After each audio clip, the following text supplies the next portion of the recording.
Stone Age people were grunting cavemen with spears. True or false? Absolutely false. They were gathering around and forming real culture as far as we've discovered. In Turkey, scientists uncovered a 12,000-year-old mystery that's revising history. It's a sophisticated cosmic calendar made out of giant stone temples that may actually be a warning from the stars. We're talking about Göbekli Tepe. This prehistorical site predates even Stonehenge, our classical stone ring circle, by 6,000 years. And it upends why we think Stone Age civilizations emerged and thrived. Here's how this discovery could change our collective history. Around 10,850 BCE, a massive comet, or better yet, a bunch of comet fragments, smashed into Earth. The skies darkened, the temperature dropped, big animals vanished, and it kicked off a mini ice age that lasted over 1,200 years. What's now a place called Göbekli Tepe was home to a group of humans who survived this entire chaotic event. After it happened, they started paying close attention to the sky. As a way of trying to control time a little bit more, they tracked the movements of the sun, the moon, the planets, and comets. This in turn led them to build a huge lunisolar calendar, the first one in the world. Now, if you were to tour around this classic Stone Age monument, you'd see that not all the stone pillars are blank. Some of them have carvings, like this main one with a bunch of V's on it. Turns out there are 365 V's, which scientists believe represent the days of the solar year. One of them, a V hanging on a bird's neck, is thought to mark a solar eclipse. Other pillars have dangerous animals carved on them, like foxes, lions, scorpions, vultures, twisting and crawling up the sides. Unlike typical Stone Age carvings, these weren't of edible animals like deer or sheep. One of the theories is that these drawings were symbolic. Some archaeologists believe they reflect the fears and chaos this civilization had lived through, a kind of collective attempt to make sense of a terrifying and unpredictable world. Archaeologist Danielle Stordour has highlighted the images of vultures, saying they represent the people who passed away. In some ancient cultures, vultures were believed to carry the souls of the deceased into another realm. She's seen similar symbols in ancient sites nearby. To understand why this all makes sense, we need to dig deeper into the real purpose of this site.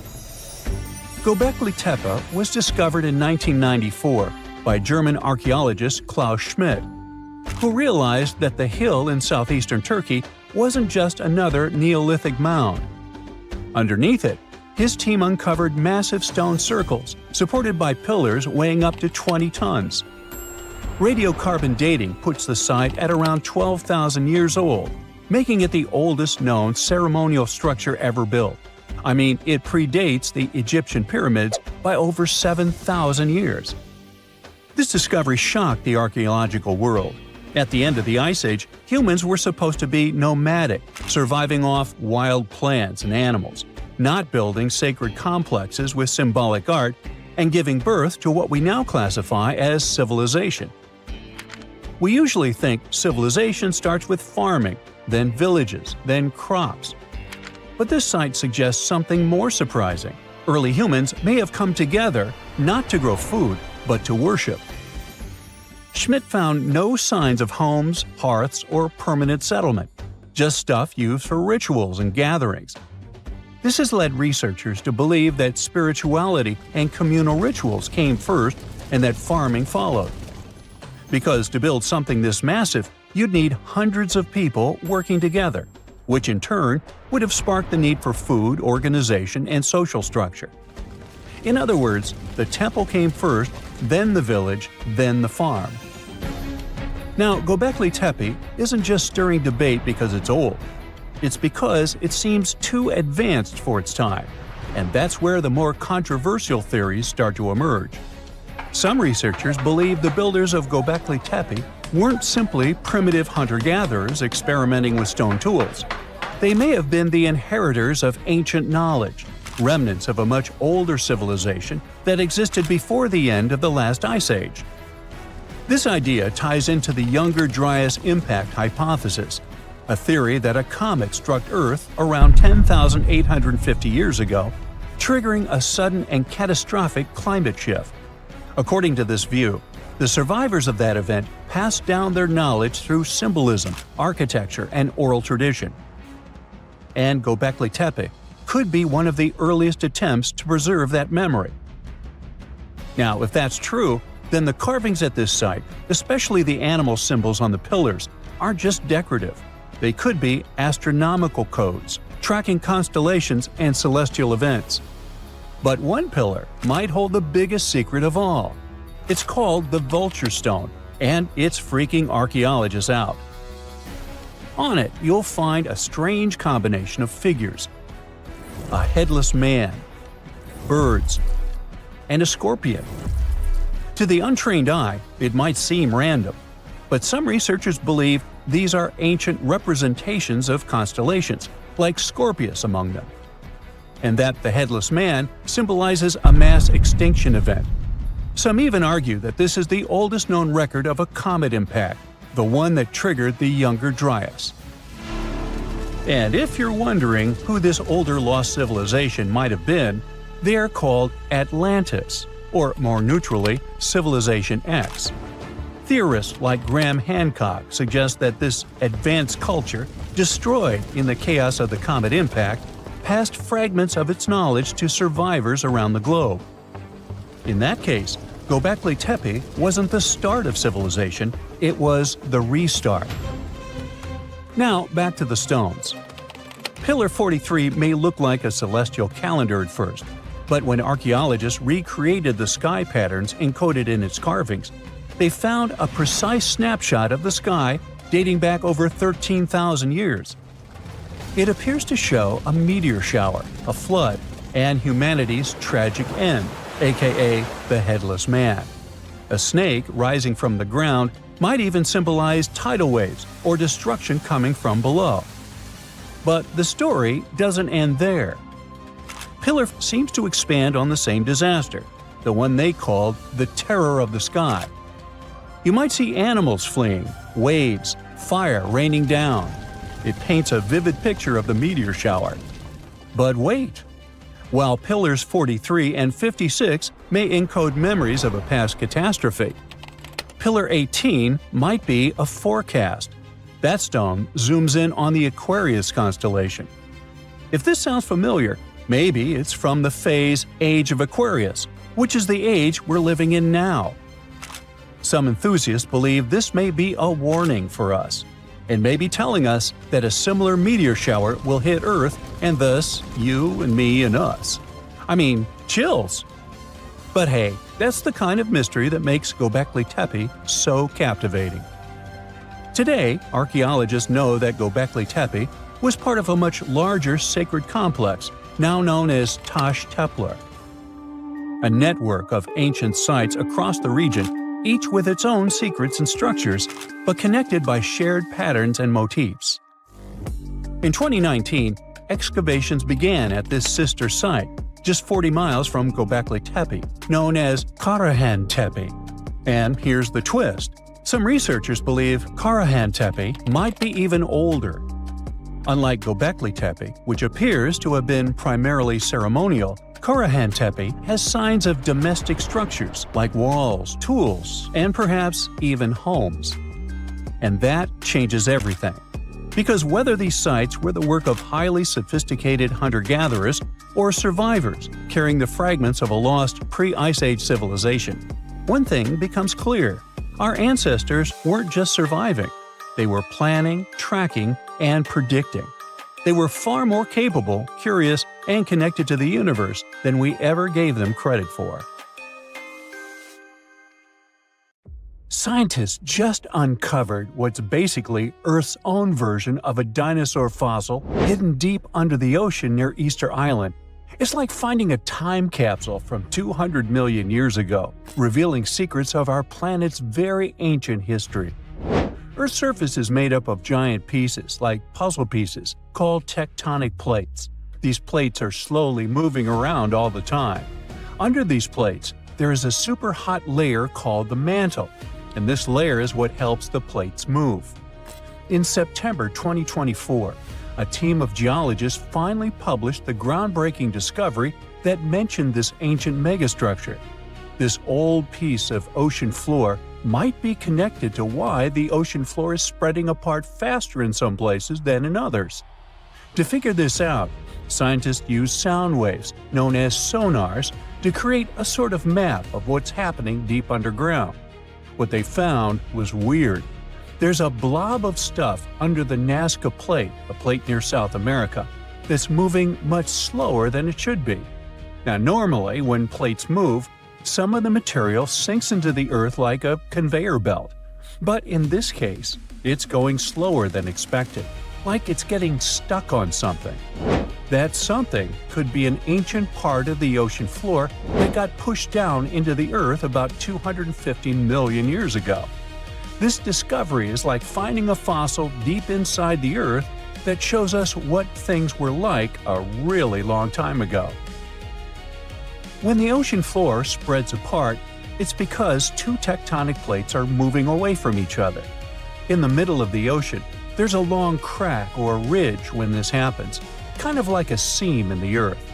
As the plates pull apart, hot melted rock called magma from deep inside the earth bubbles up through this crack. When the magma hits the cold ocean water, it cools down and hardens, creating a new crust. This process keeps pushing the plates further apart. This process is also known as the Earth's mantle's recycling system. It's like the Earth keeps generating its own mantle constantly. On the surface, this process can cause earthquakes, underwater volcanic eruptions, and the formation of new land, sometimes even creating volcanic islands over millions of years.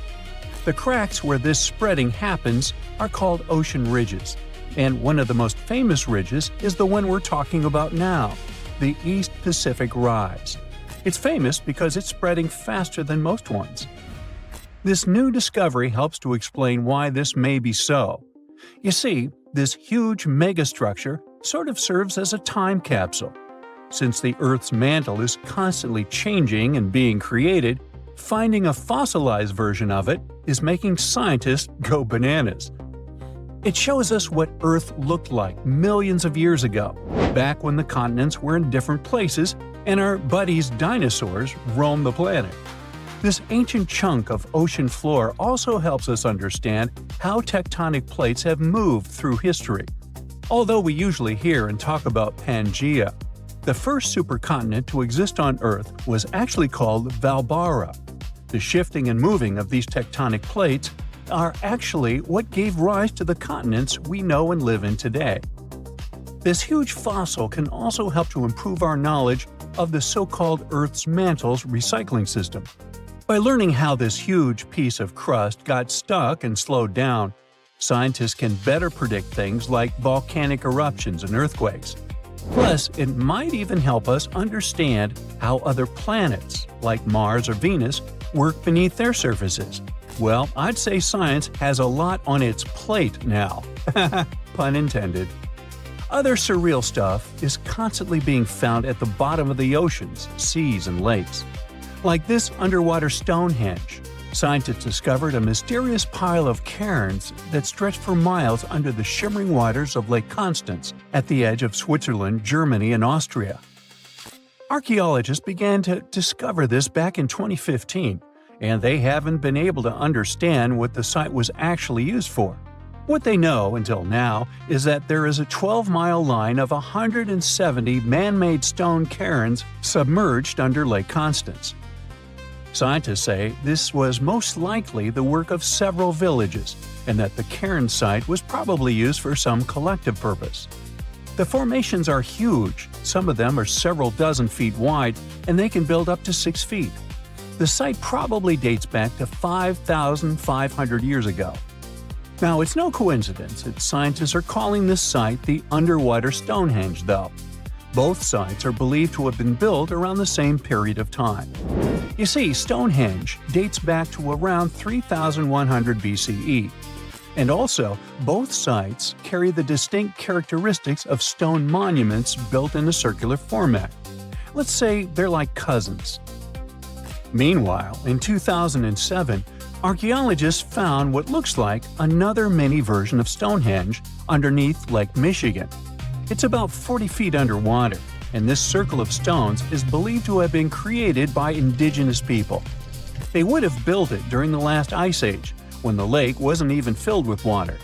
The rocks are about 4 feet tall, and one of them might even have a carving of a mastodon, which was a huge elephant-like animal that lived more than 10,000 years ago before going extinct.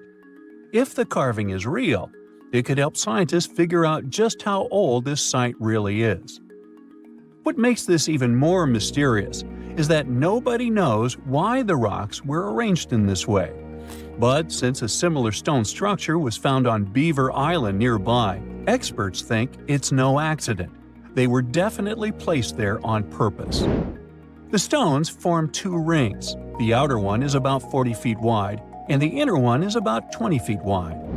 All the rocks are made from local granite, and they've been down there for around 9,000 years, which makes this one of the oldest structures in North America.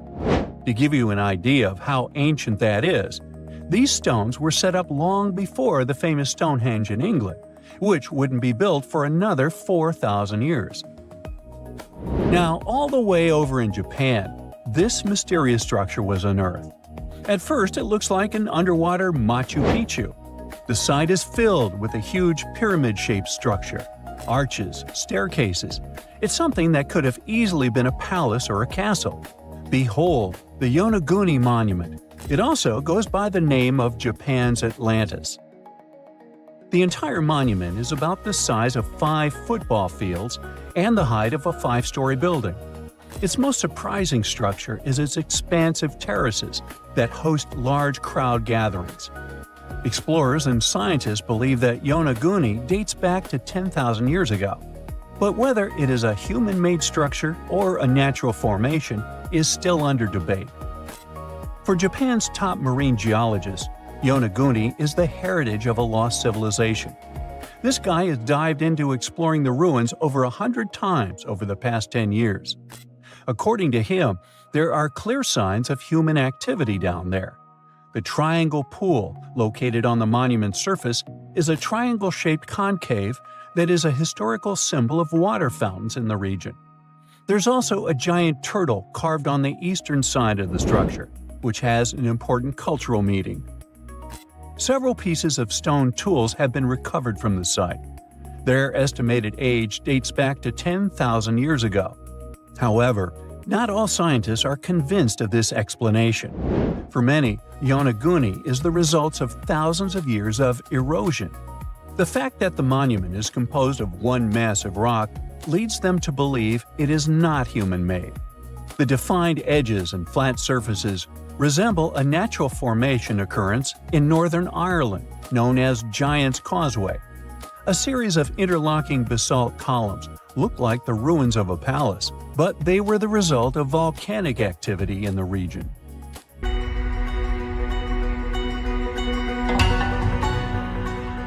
Take a look at these stones. They seem ordinary at first glance, just ancient slabs, ruins of some buildings. However, unlike many other archaeological finds, this one is among the most mysterious and unique. Here's why. These stones are the remains of a large temple complex called Puma Punku, located in Bolivia. Scientists aren't certain, but it's likely that Puma Punku was built by the Tiahuanaco Empire, which existed between 300 and 1000 CE, before the Inca Empire. There is no information suggesting that this civilization had advanced building technologies. Moreover, they might not have even had a writing system. Every stone was carved and polished with astonishing precision. They fit together perfectly, like pieces of a puzzle. The craft is so refined that not even a razor blade can pass between the stones. Quite impressive for people who lived around 1500 years ago. And these stones are heavy. The largest ones weighed around 130 tons. So, how did the builders transport such weight from one place to another? Scientists suggest that this civilization did not know about the invention of the wheel. So, how did they manage to build such a perfect engineering structure? Did Tiahuanaco have the knowledge and tools for stonework, or did someone else build Puma Punku? There are several theories about this. Theory 1. There was some advanced civilization that came to South America, interacted with Tiahuanaco, built this engineering marvel, and then left. Theory 2. Some beings from another planet came to Earth, showed humans how to build perfect structures, and created Puma Punku. This theory is dubious. Another idea from this series suggests that Puma Punku was built by mythological creatures from the South American culture at that time. Theory 3, the most likely one. There is no mystery here. Tiahuanaco was indeed an advanced civilization with incredible building technologies. So, what do you think?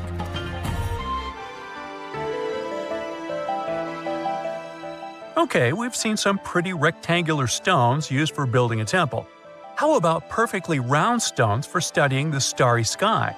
Or for some other purpose, it doesn't matter. So, welcome to Costa Rica. In the south of this country lies the so-called Diquis spheres. These are large, heavy, round stones created in the pre-Columbian era, around 600 CE. Now, each stone is made from a unique type of rock formed from cooled magma. In other words, someone waited for a volcanic eruption to end and for all the magma to cool, and then took all this material and carved these spheres from it. But how did they achieve such a perfect shape? Scientists suggest that people used small stones to grind and carve the cooled magma. Some specialists think that the stones were made for navigation. They could have indicated the way to certain places. Another theory claims that the Diquis squares were used for astronomy. No one knows for sure. We may never get the answer to this question because the people who knew the secret of the stones disappeared after the Spanish expansion.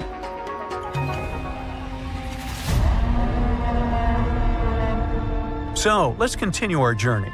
See these cobblestones? Archaeologists still don't know why they're arranged along a long stretch of desert crossing Jordan and Israel. These strange stones form a chain of lines 40 miles long and have been here since around 300 BCE. Because they were discovered by pilots during flights about 100 years ago, some call these stones kites. One of the more popular theories suggests that people placed these structures here to lure animals into a pit where they could be caught. Apparently, ancient hunters knew the behavior of local fauna well, and were sure the animals would somehow walk along these stones, ending up in an open area with a pit where hunters could easily do their work. Perfectly smooth rectangular and square stones, round stones, stone traps for animals. What's next? How about a stone canvas or stone painting? To see this ancient artifact, we'll travel to Glasgow, Scotland, where archaeologists unearthed a stone slab created about 5,000 years ago. It is called the Cockno stone. The slab measures 43 by 26 feet, about half a basketball court. And this entire area is filled with strange swirling patterns that scientists call cup and ring marks. But what do they mean? As usual, scientists don't know for sure. But one theory suggests that the inscriptions on the stone are somehow related to astronomical phenomena, such as lunar or solar eclipses. Maybe it was a star map, or maybe people just wanted to create a work of art. In any case, there is another interesting fact related to the cup and ring marks. Scientists have found similar drawings in other prehistoric sites around the world. Okay, let's step away from mysterious stones and look at some other archaeological mysteries. Here is the approximate order of civilization development starting from 8000 BCE, according to scientists. First, people settle in one place and build a city or settlement there. Then they engage in agriculture, and after that, they build temples. But in 1994, archaeologists said, no, the order might have been different. What if people first built temples to worship higher mythical beings and only then built cities and engaged in agriculture? Let's go to Turkey, to the rural area of Göbekli Tepe, where in the mid-1990s, archaeologists discovered several stone pillars with carved animals on them. This ancient structure dates back to around the 10th millennium BCE. Now, this place is considered one of the oldest places of worship in the world. Most likely, it was built by semi-nomadic hunters who knew nothing about agriculture because it appeared in this region 5 centuries later. Now scientists are wondering, is it true that such structures led to the settlement of the area? The answer to this question may help understand the mindset and development of humanity in many parts of our planet. So, would you like a scroll with the location of a treasure marked on it?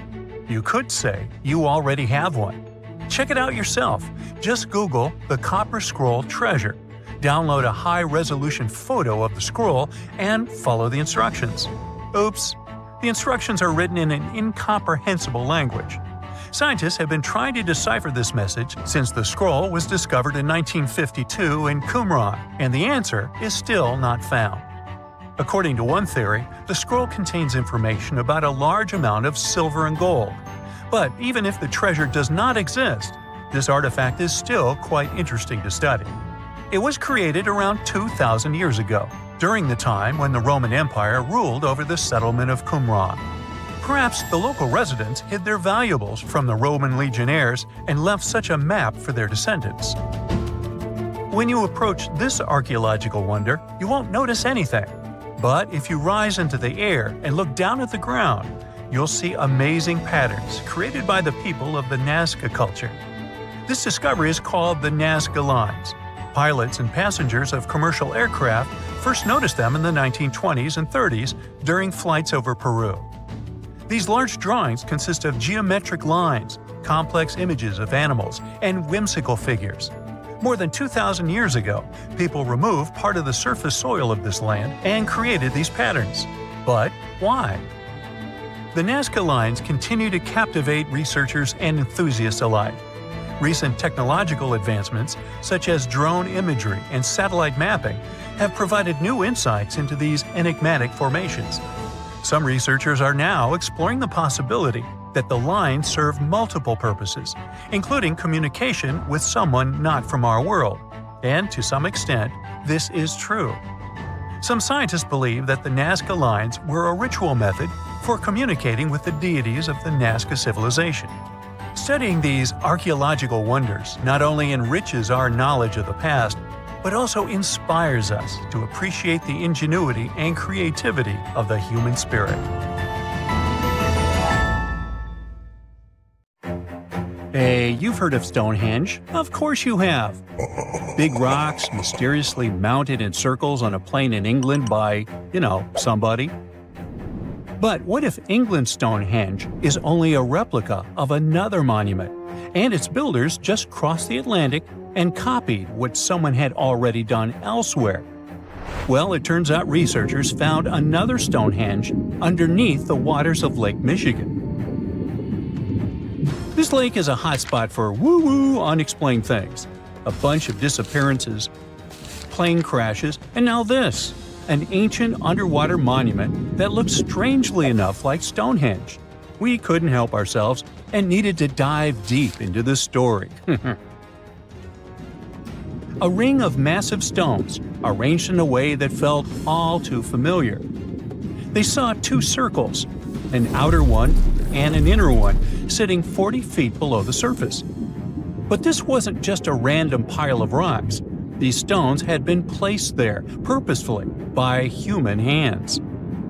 And by doing some further research, they discovered that they were staring at a structure that's over 9,000 years old.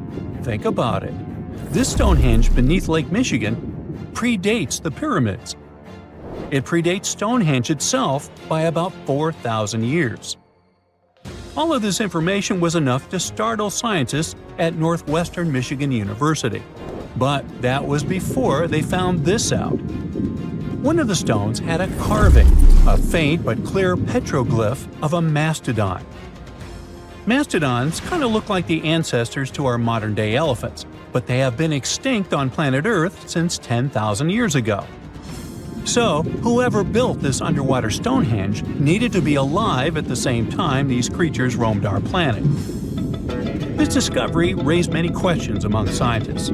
I mean, why on earth would they go through all this trouble to lay rocks at the bottom of a lake? Well, first things first. Scientists believe that Lake Michigan had much less water back then than it does now. Second, it could have something to do with ancestral practices of First Nation people. There's one theory from a professor of the University of Michigan. He suggested that the stones formed a kind of prehistoric hunting trap. He believes that early hunters used the circular formation as a drive lane to herd large animals like the mastodons from the rock carvings we were just talking about. Once they got these huge animals into a tighter circle, they could be more easily hunted. But not everyone's convinced by this theory. Some believe the circle probably had a deeper spiritual purpose. According to local Native American tribes, like the Anishinaabe, stones are more than just rocks. They're living beings. They hold spiritual energy and represent a connection to the earth and all living creatures.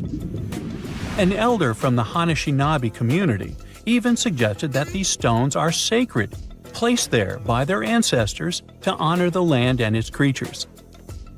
Scientists are trying to study the stone formation in depth, like about 40 feet. But that's the problem, actually. The fact that it's underwater makes it super difficult, since they don't have the best technology.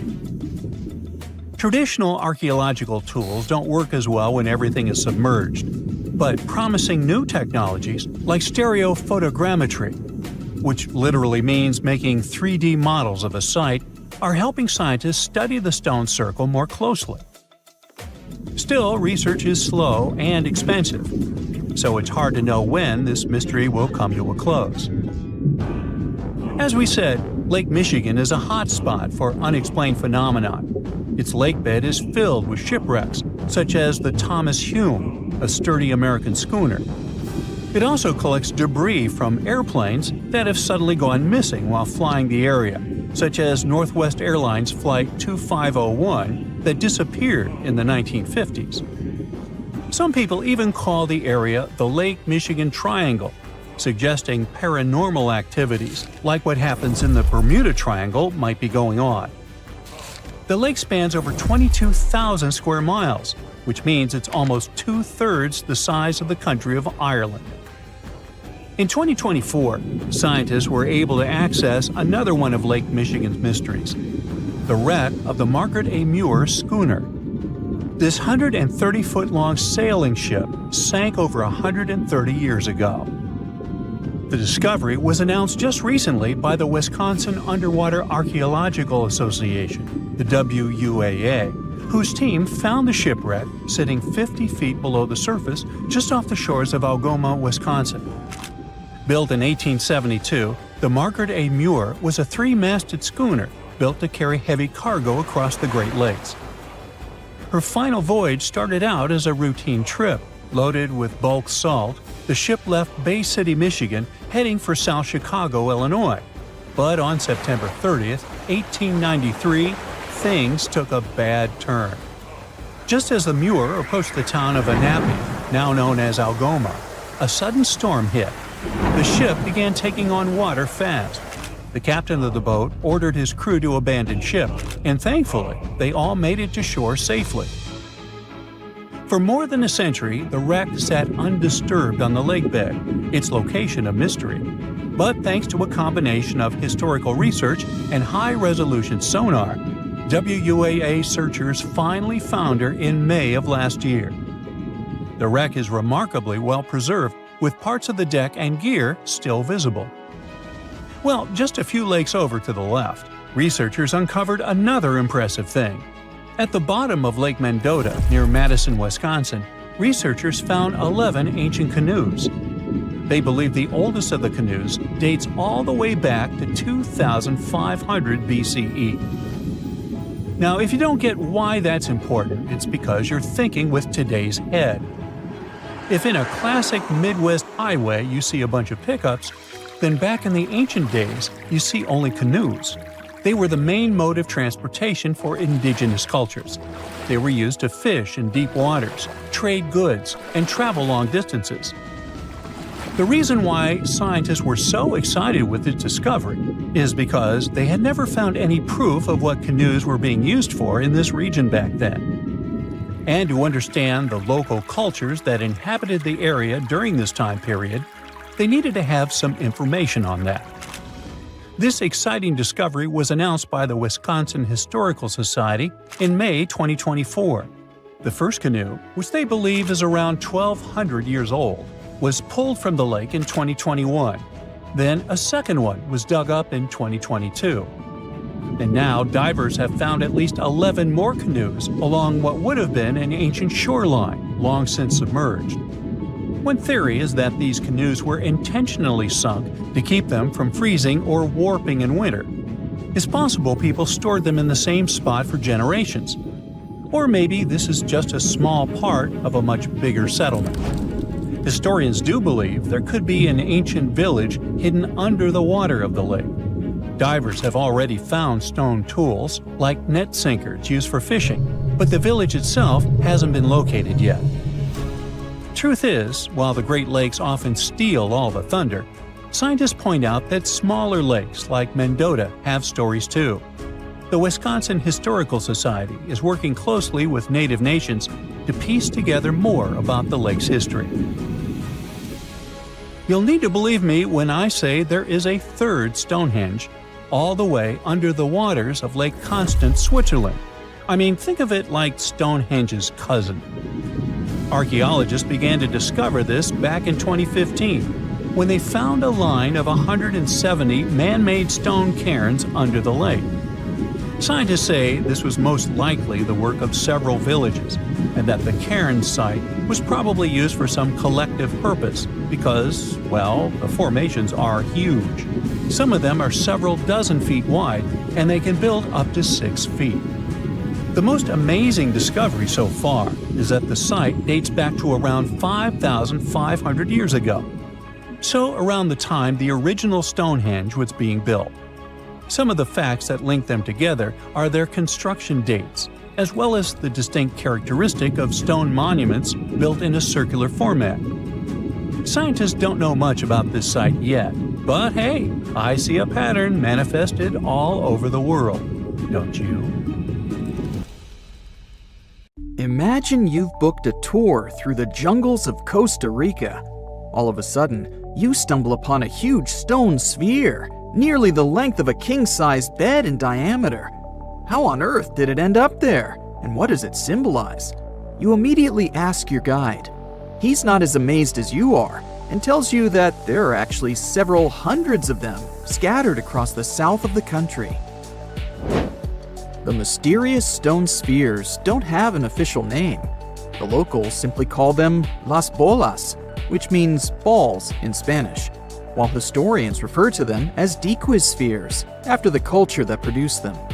Scientists have studied the sediment layers of the Earth around them and estimate that the earliest were made around the year 600 CE, and the newest ones date to the year 1000 CE. Many of the spheres were relocated after their initial discovery, and that's why archaeologists can't date them precisely. The Diquis culture completely disappeared shortly after they were discovered by the Spanish in the 16th century. Unlike the Mayas and the Aztecs, the myths or legends of these peoples didn't survive, so they cannot explain the existence of the mysterious orbs. More than 300 of these objects have been discovered so far, with some being smaller than 1 inch in diameter, and the largest measures 6.6 feet in diameter, standing taller than most humans. Although there are ones made from limestone, most spheres were carved out of a coarse version of basalt, a type of rock that forms when lava cools rapidly. Some orbs weigh up to 15 tons, and in most cases, their surface is smooth to the touch, although there are coarse, mostly unfinished pieces.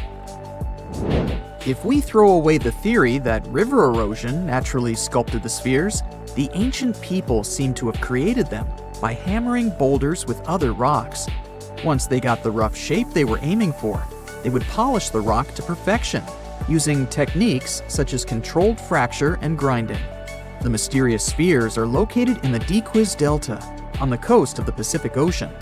Most of them can be found in a place called Farm 6, which, alongside 3 other sites, was proclaimed a UNESCO World Heritage Site in 2014. The area contains other finds from the pre-Columbian era, such as paved areas, burial sites, and mounds. For centuries, the stone balls were hidden under a thick layer of sediment that protected them against the elements and looters until they were unearthed during the 1930s. The company that owned the land was clearing the rainforest for banana plantations when they stumbled upon these unusual stone constructions. Some were damaged by bulldozers, and some by workers trying to pry them open, as they believed there was gold hidden inside. It took a while before the authorities intervened to stop further damage to the finds. Doris Stone, the daughter of an executive of the company that owned the land, was the first to study the spheres. In 1943, she published an article in a leading American archaeological journal, turning the world's attention to the orbs. Expeditions soon followed, and archaeologists were immediately able to determine that the stone formations were human-made, probably created by the ancient indigenous population of Costa Rica. To this day, no one has been able to fully explain their function in a scientific way. It means there's still room for some wild theories about the sphere's origins and true purpose. The most popular theory in the scientific community is that the stone spheres served as decorations and status symbols, as many of them were found near the houses of chieftains. Local tribal leaders were also laid to rest with some of the smaller balls, so these stone formations were definitely associated with power in some way. Chiseling a boulder to perfection involved a lot of labor and planning, and only powerful individuals could afford it at the time.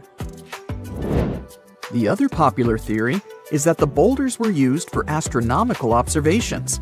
Individual spheres represented stars or planets, like a primitive map of the night sky. Since they were perfectly round, it was easy to roll them around. Before the jungle engulfed them, the area where they were found was a flat alluvial plain, ideal for rolling large boulders around. Another version of this theory suggests that the stones were used as boundary markers, much like modern border stones, which are also mostly made from stone. Finally, legends from other tribes that lived in the area tell of how the spheres were cannonballs that the deity of thunder used to drive away the deity of winds and hurricanes. We still don't know the original purpose of the Costa Rican spheres, but they remain an important part of the country's national identity. The National Museum in the Costa Rican capital, San Jose, has 6 of them in its courtyard. Many other spheres have become prized garden decorations for wealthy Costa Ricans. There's even one at Harvard University. More than a millennium after they were created, the mysterious stone spheres of Costa Rica are still associated with power and wealth. In terms of numbers, the stone orbs are not perfectly round. They are rated as nearly perfect, at 96% spherical in shape. And while even that is pretty impressive, the spheres of Costa Rica are not the only ones of their kind. Nearly a decade ago, workers came across mysterious giant stone spheres deep underground in a coal mine in northern Asia. The surface of the spheres, which measured a little over the length of a human footstep in diameter, was unusually smooth, and people tried to explain it somehow. Some were certain they were out of this world, and others suggested the spheres were actually petrified dinosaur eggs. Scientists quickly put an end to further discussion, as it turned out that the mysterious spheres were concretions. Those are rock formations that take millions of years to form deep underground. Think of a pebble that picks up snow as it rolls down a hill. That's how concretions are made. Groundwater, rich in sediment and minerals, flows around the sediment, slowly shaping it into a perfect orb. The process is quite common in nature, but most concretions are fairly small. The spheres found in the coal mine grew to their size in the mineral-rich ground, and they were big enough to get the press and the general public interested. Another possible case of concretions is the massive stone spheres found in the Visoko Valley in Bosnia. Samir Osmanagic, better known as the Bosnian Indiana Jones, was the first to explore those objects about as wide as the length of a London bus. He believes the stone spheres were carved by a lost civilization that lived in the area 1,000 years ago. The reddish color of the orbs, though, is proof to geologists that they are indeed concretions, rich in iron content. The Moki marbles, found in rural Utah, are similar in color to the Bosnian spheres. These tiny concretions are the size of toy marbles and consist of a sandstone core and a shell made out of hematite, an iron ore. In South Africa, miners have come across Klerksdorp spheres, which are similar in shape and size to Moki marbles. The only difference is that these ones formed inside volcanic sediments and ash. The most intriguing among human-made tiny spheres are probably the orbs found on several Greek islands. Scientists discovered 700 stones smaller than golf balls near the Bronze Age site of Akrotiri on the island of Santorini. They believe that the finds were between 3,600 and 4,500 years old. When they compared all the stones' variations in size and color, the archaeologists concluded that these enigmatic stones could have easily been the oldest board game ever made. With the help of artificial intelligence, scientists are now trying to work out the rules of this game. Now, history isn't just carved in stone, but these drawings on 11,000-year-old rocks might be warning us about a freaky future. Both the Mayans and the people at Göbekli Tepe made big predictions about humanity's future. What's eerie is that despite being hundreds of miles and years apart, they used similar symbols. Now, let's get one thing straight. Ancient civilizations often depicted their deities as humanoids. You'll find humanoid representations of celestial beings in ancient Egypt, but also in pre-Columbian societies from the Americas. For example, Aztecs had an important deity they called Quetzalcoatl. He was related to the wind, Venus, and the sun. In some ancient Aztec art, he's depicted carrying a tiny handbag. The shocker is that a very similar winged figure was represented by the Assyrians. Now, it's already odd that they chose similar forms to represent their gods, even though these civilizations didn't have any contact with each other. But to draw an almost identical handbag, that seems like a bit of a stretch. Of course, now, when we say handbags, we mean carvings depicting things that look like modern handbags. Not quite Coach or Prada, but you get the idea. Some theories suggest this mysterious handbag could be related to time travel. We've seen that Göbekli Tepe tells of a great flood that destroyed an ancient civilization. But during that civilization's time, they raised cattle and grew food. They knew how to handle seeds and grow crops. According to one theory, this stylish accessory could have been used for carrying seeds. Since Göbekli Tepe is believed to be near where Noah's Ark might have been found, the people of the area could have gathered seeds to plant in the New World after the Great Flood. Strange? Definitely. But so is everything we've been talking about, so let's roll with it. Another theory on the meaning of the handbag has a much more straightforward approach. In multiple ancient cultures, the circle was used to represent spirituality and non-materiality, but the square was often associated with concepts of the earth and materiality. So, what we modern humans understand as a handbag might be an image that symbolizes the reunification of the earth and sky, of the material and non-material elements of existence. Not a bad theory, I would say. But then, who am I? Some researchers, like Graham Hancock, are not convinced with these previous explanations. For him, Göbekli Tepe is all about little gray people and their contacts with ancient earthling civilizations. You see, right in the middle of this ancient site, there's a special pillar called Pillar 43, or Enclosure D. At first glance, it looks like an astronomical calendar. You see the scorpion? That's the Scorpion constellation. And that ball in the center? It's all about the sun's alignment. We know ancient societies like the Maya or Incas were stellar astronomers. So what's the big deal here? Turns out the folks at Göbekli Tepe were talking about a massive natural disaster that wiped out all forms of life before their time. When astronomers recreated the angles and positions from Pillar 43, It showed an astrological setup from over 13,000 years ago. The stone also depicted a tragic event, a mix of a flood and a meteor shower. The headless man? That's humanity's tragic end. And the snake from the ground? Giant waves washing over the earth. And it's not just one stone telling the tale. Pillar 56 shows more of the Younger Dryas event, or as it's called, the terror from the sky. You see animals fleeing and waves crashing as the meteor shower hits. But wait, while Pillar 43 gives us the exact date of the last disaster, Pillar 18 in Enclosure D gives us the date of the next possible wipeout. The art depicted in this pillar zooms in on the constellation of Aquarius.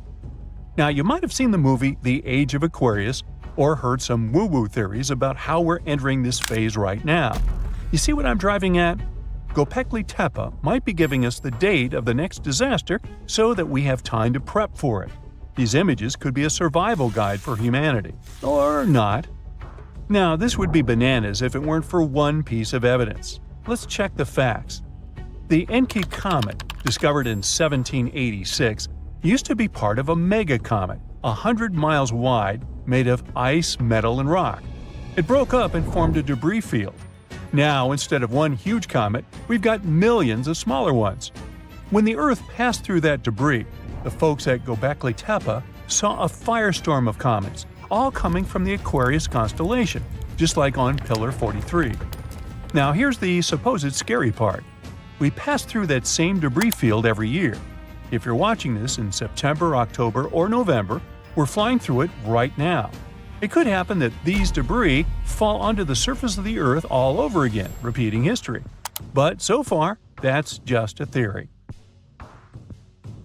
The mind-boggling question is, how did the people at Göbekli Tepe know about an event that happened before they were all born? In 2019, excavations kicked off at Karan Tepe, about 40 miles from Göbekli Tepe. But research suggests it might have been settled even earlier. Göbekli Tepe seems to have been a place of worship or an observatory, but Karahan Tepe shows signs of a structured society. Excavations at Karahan Tepe reveal artifacts like intricate carvings, tools, and even possible remnants of buildings. This suggests that these people were not just hunters and gatherers, but had a structured society with spiritual or ceremonial practices. In 2020, researchers started unearthing several other settlements in the area, indicating that Göbekli Tepe was part of a huge metropolis. The whole site is known collectively as Tas Tepler. The thing is, the math around all this has scientists baffled. Around that time, Earth was just leaving its last ice age, and scientists used to think Stone Age civilizations were primitive. But evidence keeps showing up, proving that wasn't the case. For Göbekli Tepe to have existed with that level of tech 12,000 years ago, there must have been an even earlier civilization. That kind of tech doesn't just pop up out of nowhere. And hey, we've got plenty of other proof of advanced societies. Take the Mayans, for example. Recent discoveries have shown they were even more advanced than we previously thought. They built massive cities with roads up to 130 feet wide, painted white to guide travelers at night, a feat you'd expect in places like Portugal or England. These roads, sometimes elevated over swampy ground, formed a network of over 964 settlements, like a giant spider web. A bunch of scientists turned their eyes on this theory, but it could be the connecting point of everything we've been speculating about in this video. After all, the people from the sky could have come down and told the people from Göbekli Tepe about the destruction of a more ancient civilization than theirs. Or not. Remember, don't give up your critical thinking just because you see something on the internet. Anyway, Göbekli Tepe raises suspicions just as Stonehenge and the Great Pyramids of Egypt. When we mix little green aliens into the equation, it explains one way that surreal engineering feats were possible in these sites. But it also underestimates our human ancestors and their thinking abilities. One of the main characteristics of Göbekli Tepe's architecture are the T-shaped pillars. The heaviest of them weigh 20 tons and are around 20 feet. These pillars were erected perfectly, without so much as a dent in them. Sure, that's pretty hard to do without modern machines. But hey, maybe they figured it out and built it after much effort. Now, in case you don't know what I'm talking about, this old pal is supposed to have cracked the secret of the pyramid builders in modern-day America.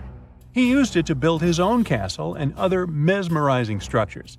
So, hey, I guess we'll have to keep digging to find out the actual facts about it all, huh? Deep beneath the soil in Scotland lies one of the largest Neolithic stones ever discovered. If it had been left above ground, it might have drawn more visitors than Stonehenge. But something strange happened. After excavating it, the archaeologists chose not to display it. Instead, they reburied it for good.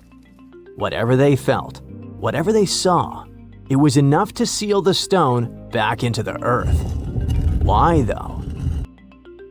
I mean, we know Neolithic people drew and carved warnings and important pieces of information on stone. That's why the cocknose stone was so intriguing when it was first discovered.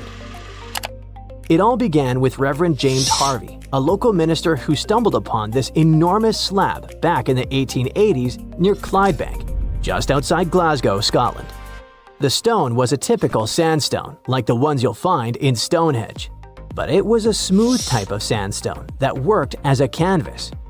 When Harvey found the rock, it was covered in swirling rings, deep grooves, and strange cup-like markings. Harvey must have recognized right away that this was no ordinary rock.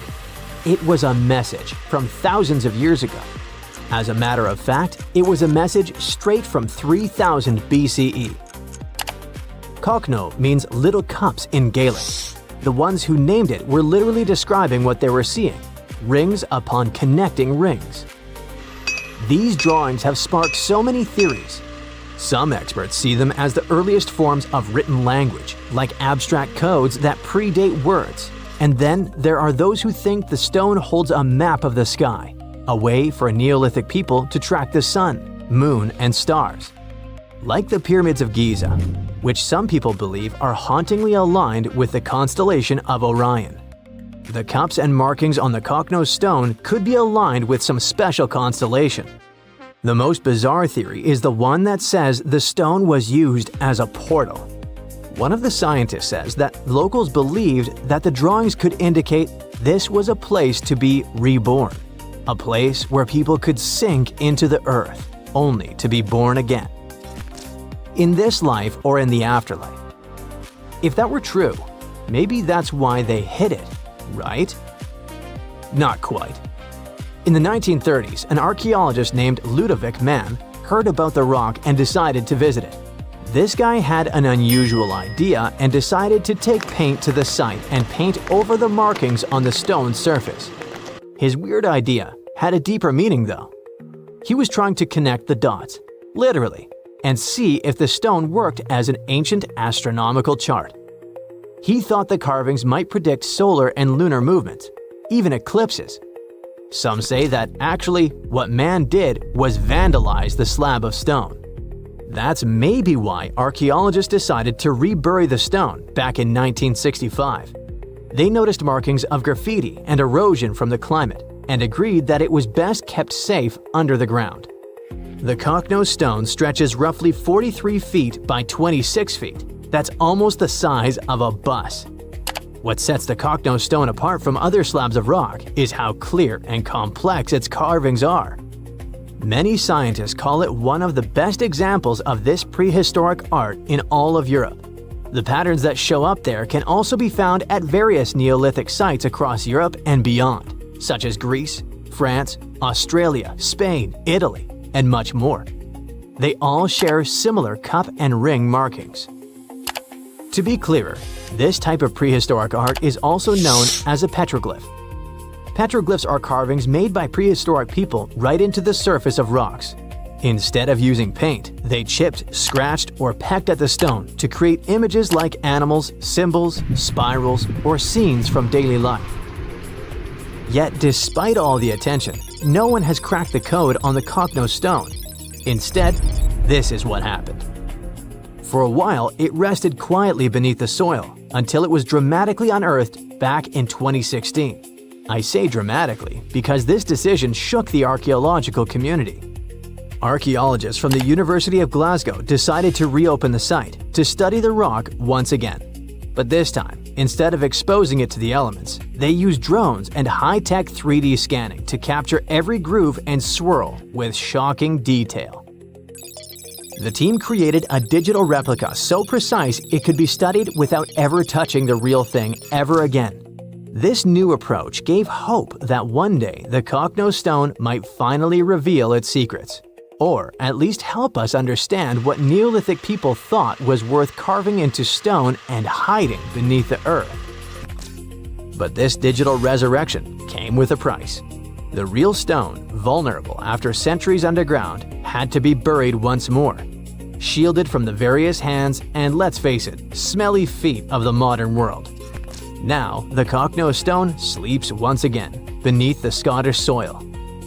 Something needs to be clear here is that although researchers haven't decoded the symbols on this rock yet, they do know one thing. Neolithic rock art was a powerful form of communication and spirituality for ancient communities. These carvings were carefully etched onto rocks, scattered across hills, grazing lands, and near water sources. They likely served practical purposes such as marking important locations or guiding seasonal movements, but their significance went far beyond that. For Neolithic people, these carved stones were deeply spiritual, acting as connections to ancestors, natural forces, and sacred landscapes. The rocks carried meaning as part of a larger relationship between people and their environment. They helped turn the landscape into a living map of both everyday life and spiritual belief. That's probably why we find it all over the world. On the subject of mysterious rocks, we need to talk about these petroglyph-filled rocks that also actually sing. I want you to meet the Kupgal petroglyphs, which are located in Bellary district of Karnataka, India. This Neolithic or Stone Age site was first discovered in the late 1800s, lost, and then rediscovered in the early 21st century. These petroglyphs were carved into the dark surface of dolerite rock. Different from the soft and tender sandstone, the dolerite rock is a hard, dark volcanic rock formed from cooled magma. This fascinating rock art focuses mainly on cattle, specifically the long-horned humped variety we still see in the region today. These aren't just random doodles. Some of the cattle are drawn solo, while others appear in scenes facing off against each other, being ridden by human-like figures or surrounded by people with bows and arrows, maybe representing hunting or capture. Beyond cattle and humans, there are a few other animals like elephants, tigers, deer, and some abstract symbols like dots, ladders, or footprints. But there aren't big narrative scenes. The most interesting thing here is that Kupgal, apart from being visually expressive and super important, also sings. Among its most unique features are the so-called rock gongs. These rock gongs are boulders with natural cup-like depressions that ring out like bells when they're struck with smaller stones, often called a hammerstone. What happens is that instead of emitting a dull thud, the rock sings. It's like Earth's own xylophone. This is a real phenomena that can also be found in other parts of the world. These so-called musical rocks emit resonant metallic tones that can be heard for hundreds of feet. Most rocks, when you hit them, don't produce sound because they absorb energy. But certain types of rocks, usually the harder ones, are more dense and at the same time elastic enough to vibrate when they're struck. In many ancient cultures, sound was used for more than mere entertainment. For many cultures, sound was used as a bridge to the divine. So researchers suggest that these gongs might have been used in spiritual ceremonies and gatherings. Recently, scientists made an astonishing discovery that might solve Stonehenge's mystery. They found something hidden deep within the DNA of Stonehenge's sarsen rocks, the huge monolithic ones, and it might reveal why our Neolithic ancestors designed and built this thing in the first place. Over the years, scientists have been scratching their heads, trying to figure out where the huge sarsen rocks came from. For years, they believed they came from a quarry just 15 miles away from the site, known as Marlborough Downs.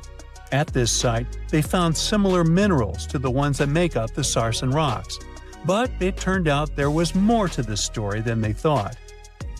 The understanding of how Stonehenge was built is always changing. Scientists need to really travel back in time to uncover its mysteries. Where did the rocks come from? How were they carried? Why was the site built? You see, the Stonehenge site, located at Salisbury Plain in England, is made up of two main types of stone. There are the super heavy Sarsens and the lighter and smaller bluestones. The Sarsens each weigh about 25 tons. That's as much as 3 African elephants stacked together. The heaviest Sarsen stone, called the heel stone, weighs 30 tons all by itself. Together, the Sarsens make that iconic outer ring circle. Inside that circle, that's where you'll find the bluestones. The naming might seem a bit misleading since they're not really blue.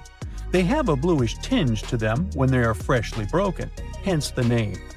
These smaller rocks probably came from the Preseli Hills in southwest Wales, which is about 150 miles away from Stonehenge.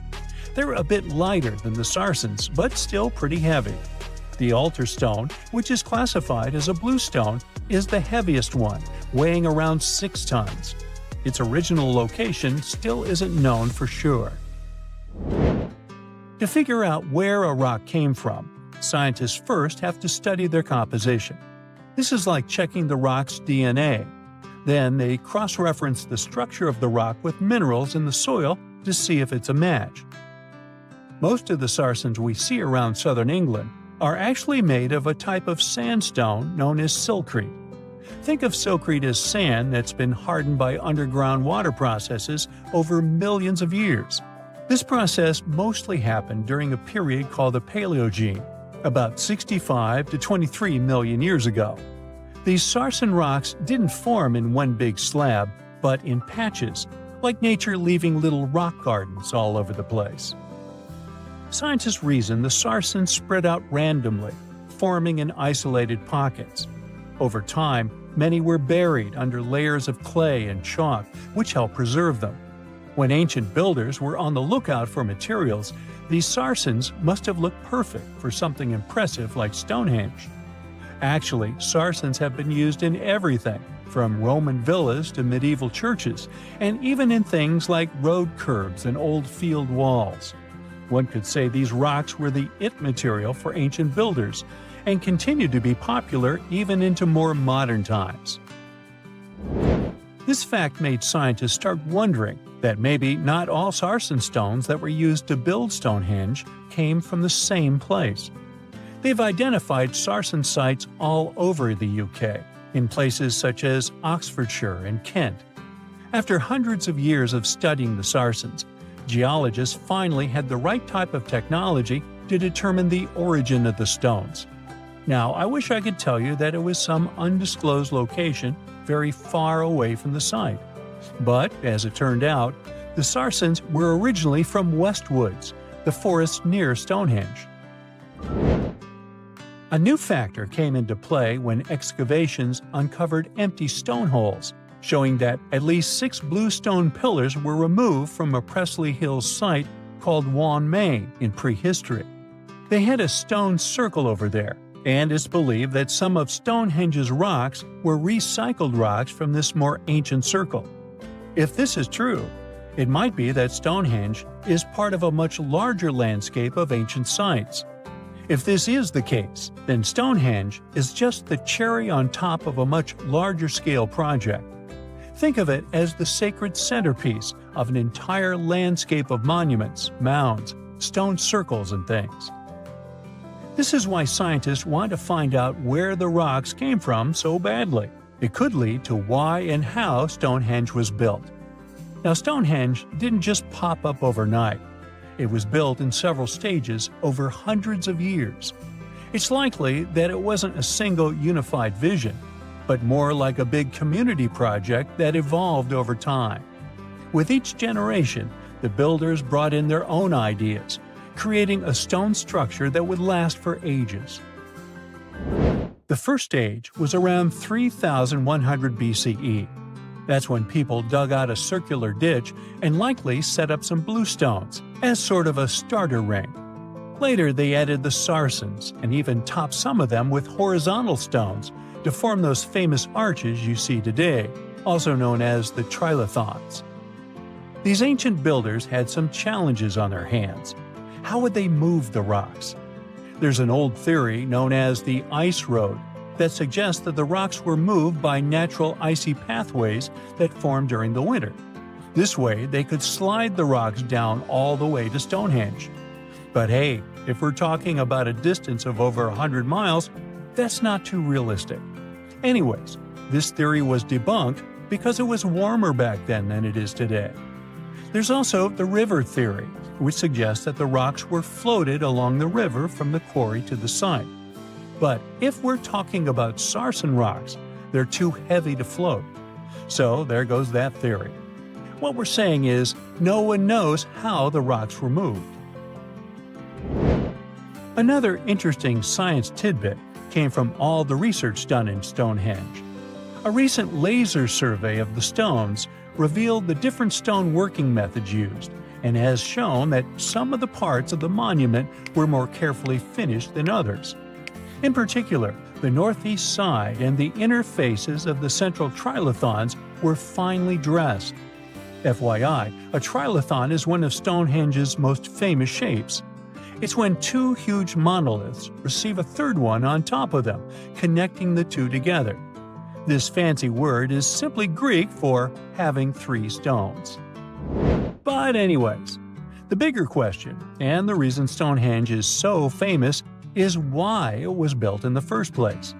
Theories are all over the place, and some sound like they're straight out of a sci-fi show. So here's a rundown of the most popular ideas.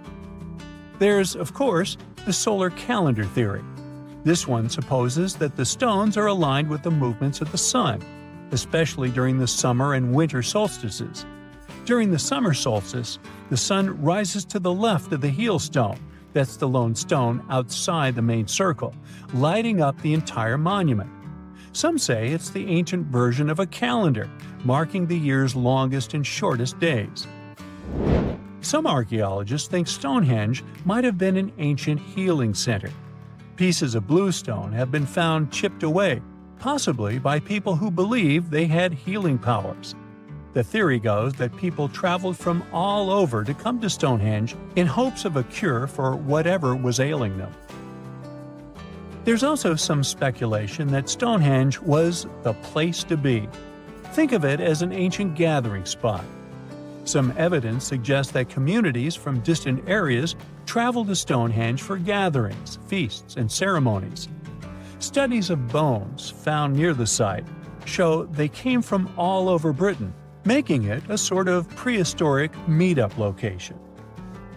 There you are, trekking across a desert on foot. It's hot, you're terribly thirsty, and now you gotta walk around this stupid wall. Wait, a wall in the middle of a sandy, lifeless nowhere? Exactly, a wall in the northern Saudi desert. Archaeologists have just made a super exciting discovery, and what they found was not just a single wall. No, it was a whole ancient walled city that might date back to 2400 BCE. They think this place was home to around 500 people and could have been used for 1,000 years. This discovery is groundbreaking. It means that the area could have been way more advanced than anyone expected. This city was well organized, with different zones for living, towers and strong walls for protection, and different sections for all kinds of daily life. This ancient city, now called Al-Natab, was basically an oasis town, and it's great since it can give us a peek into what life might have been like in this desert thousands of years ago. Apparently, they had clearly separated areas, like residential sections, a cemetery, farmland, and even a town center. This oasis city, found in the Khaybar area, is the first big organized settlement from the 2nd or 3rd millennium BCE that researchers have uncovered in northwestern Arabia. The first survey showed that this town, which covered about 6 acres, had several districts, including the residential area, the cemetery, and the legal one, with courts. The houses were set up in neat rows, all connected by small roads. Those streets kept the residential area separate from the rest of the town. Back then, most people in this region were nomadic herders, always moving around. But archaeologists have been sure that during the Bronze Age, northwest Arabia had small walled towns and oasis centers scattered across it. These connected oasis towns were unique, offering secure places for people to live, store goods, and trade. They started showing the beginnings of urban planning, which hints that people of that time were already starting to settle down and organize communities more seriously. The research team estimated that there were about 50 homes in Al-Nata, but that number could go up to 70 as they keep digging. They think that a few hundred people lived there, and probably one of the coolest things is that some houses went up to 3 stories tall. Built on a slope near a couple of major trade routes, this city was set up in a prime spot. Now, one of the most impressive things about this place is its water supply. The oasis had springs and aquifers, which are underground water sources, and such conditions were perfect for farming. Those water sources meant residents could grow their own food, making the town self-sufficient. The outer walls probably helped control who could enter the town and get access to its resources. This settled way of life was an impressive shift from nomadic living to a more agro-pastoral lifestyle, which means a mix of farming and herding animals. Another find that supports this theory is a bunch of tools like grinding stones, mortars, and pestles discovered inside the town. People there must have ground grains and prepared food. They had a diet of cereals, meat, and milk from animals they raised themselves. These astonishing findings show that the inhabitants of the town could easily feed themselves and were surprisingly advanced for that time. Thanks to better access to Saudi Arabia in the past couple of decades, archaeologists now have a much clearer picture of what life there was like thousands of years ago. The most exciting thing is that Al-Nata might have been part of a whole network of similar fortified oasis towns spread across the region, and all of these connected sites could show us how trade routes and small settlements worked together at that time in that arid area. Now, at the same time, this recent discovery isn't the only one that has the scientific world buzzing with excitement. How about we visit Egypt and see for ourselves? After all, archaeologists have just found a stash of ancient Egyptian and Greek treasure underwater. They were exploring the lost city of Thonis Heraklion off the coast of Egypt, which sank more than 1,000 years ago. This city was legendary, and nobody even knew where it was until it was rediscovered in 2000. Now they're uncovering more and more, and on this dive, they found a pile of gold and silver treasures. Those were probably used in rituals to bless Egyptian pharaohs when they took the throne. The researchers even found an ancient Greek temple dedicated to Aphrodite and some super old Greek weapons. Frank Gaudio, the lead archaeologist, said it was astonishing that those delicate objects had survived the disaster that brought the city down. Back in its prime, Thonis Heraklion was one of the biggest port cities in the Mediterranean. It was a huge center of social life and was the main entry point for ships from Greece coming into Egypt. But tragically, due to rising waters, earthquakes, and a catastrophic tidal wave, the soil underneath the city literally turned into mush, and then the entire city sank into the Mediterranean. It was forgotten until Gaudio's team found it in 2000. Since then, they've been uncovering new parts of the city and piecing together its history little by little. If a lost underwater city doesn't seem impressive enough, we can travel to the Amazon. The discovery made there is truly mind-boggling. For centuries, people have talked about lost cities deep in the Amazon, like El Dorado, that mythical city of gold that lured Spanish explorers into the jungle. A lot of them never came back. Then, in the 1900s, a British explorer named Percy Fawcett went searching for what he called the lost city of Z, and he too disappeared. But now, finally, scientists have actually found proof that those lost cities in the Amazon were real all along. A team of scientists use a tech called LiDAR, which basically allows you to see through thick jungle from above by bouncing light beams off the ground. They flew over the jungle in Bolivia in a helicopter about 650 feet up and mapped out those hidden ancient cities. What they found were ruins of a huge urban settlement built by the Kasarabi people who lived there from 500 to 1400 CE. And it wasn't just a couple of buildings here and there. No, the LiDAR maps revealed massive urban centers, pyramids, platforms, roads, canals, and causeways, all carefully laid out. Turns out the Amazon wasn't just an untouched jungle. It was once home to big, complex cities. A scientist from the German Archaeological Institute explained that Europeans had long ignored the possibility of ancient Amazonian cities, but the LiDAR maps showed they were wrong.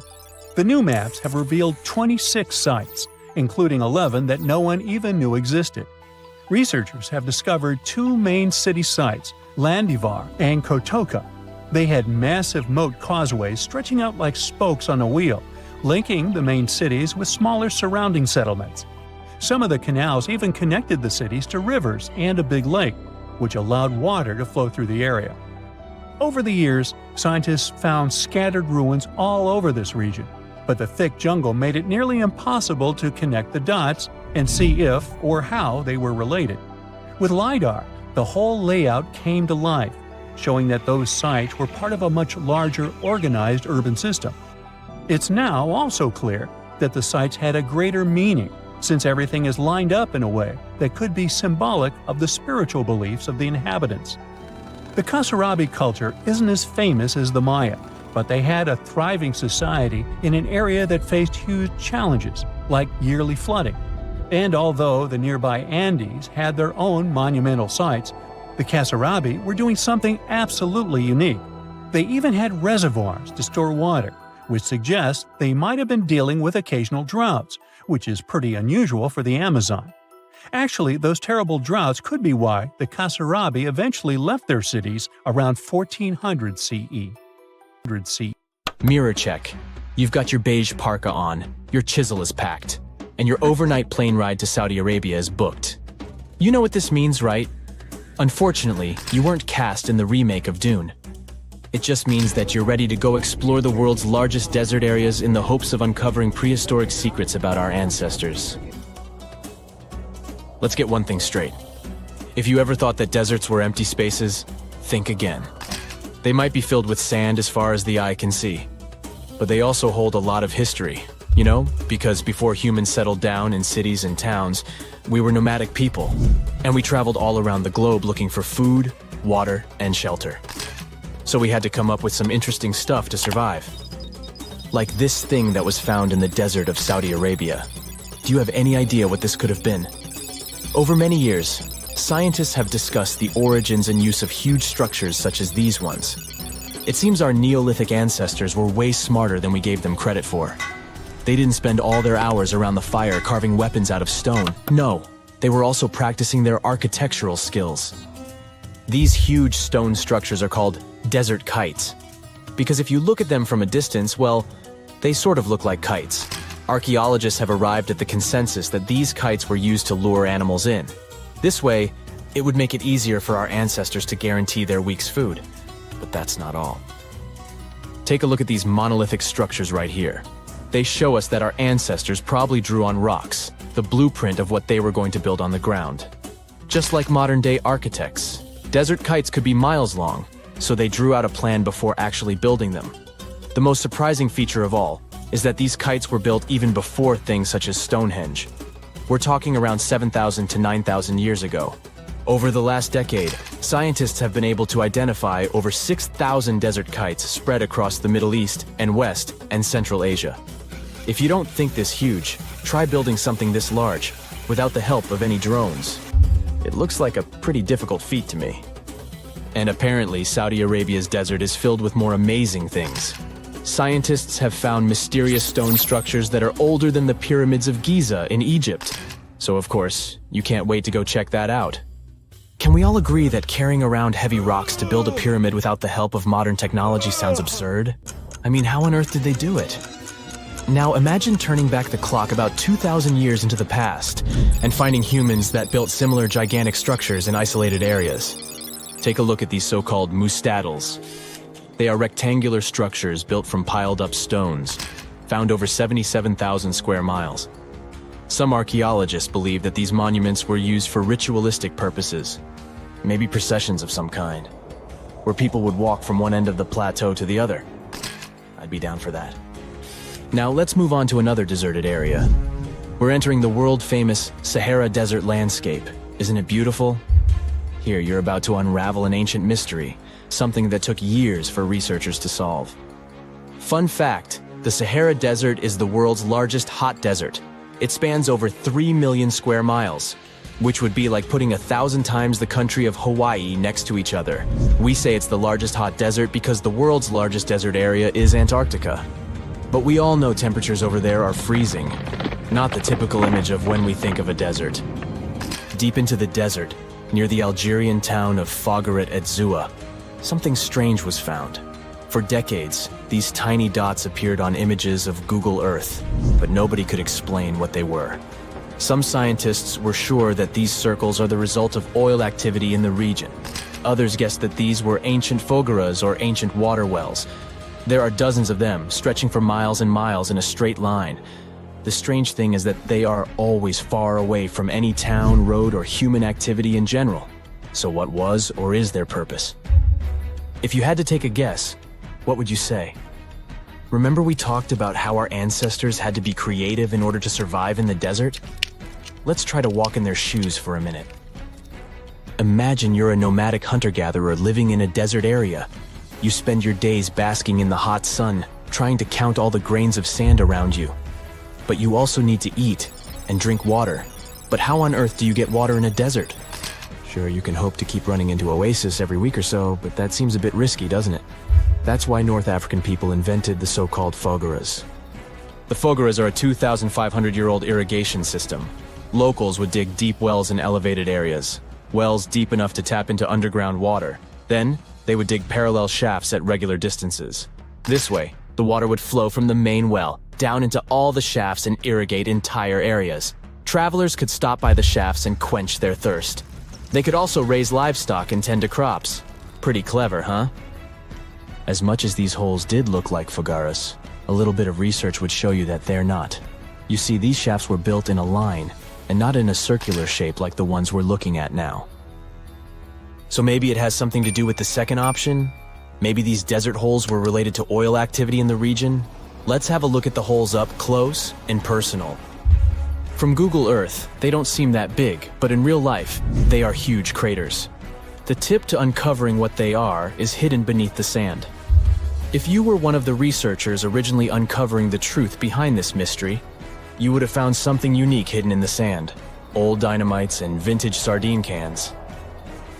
Putting the pieces of the puzzle together, scientists found that these sardine cans were a model from the 1950s and 1960s.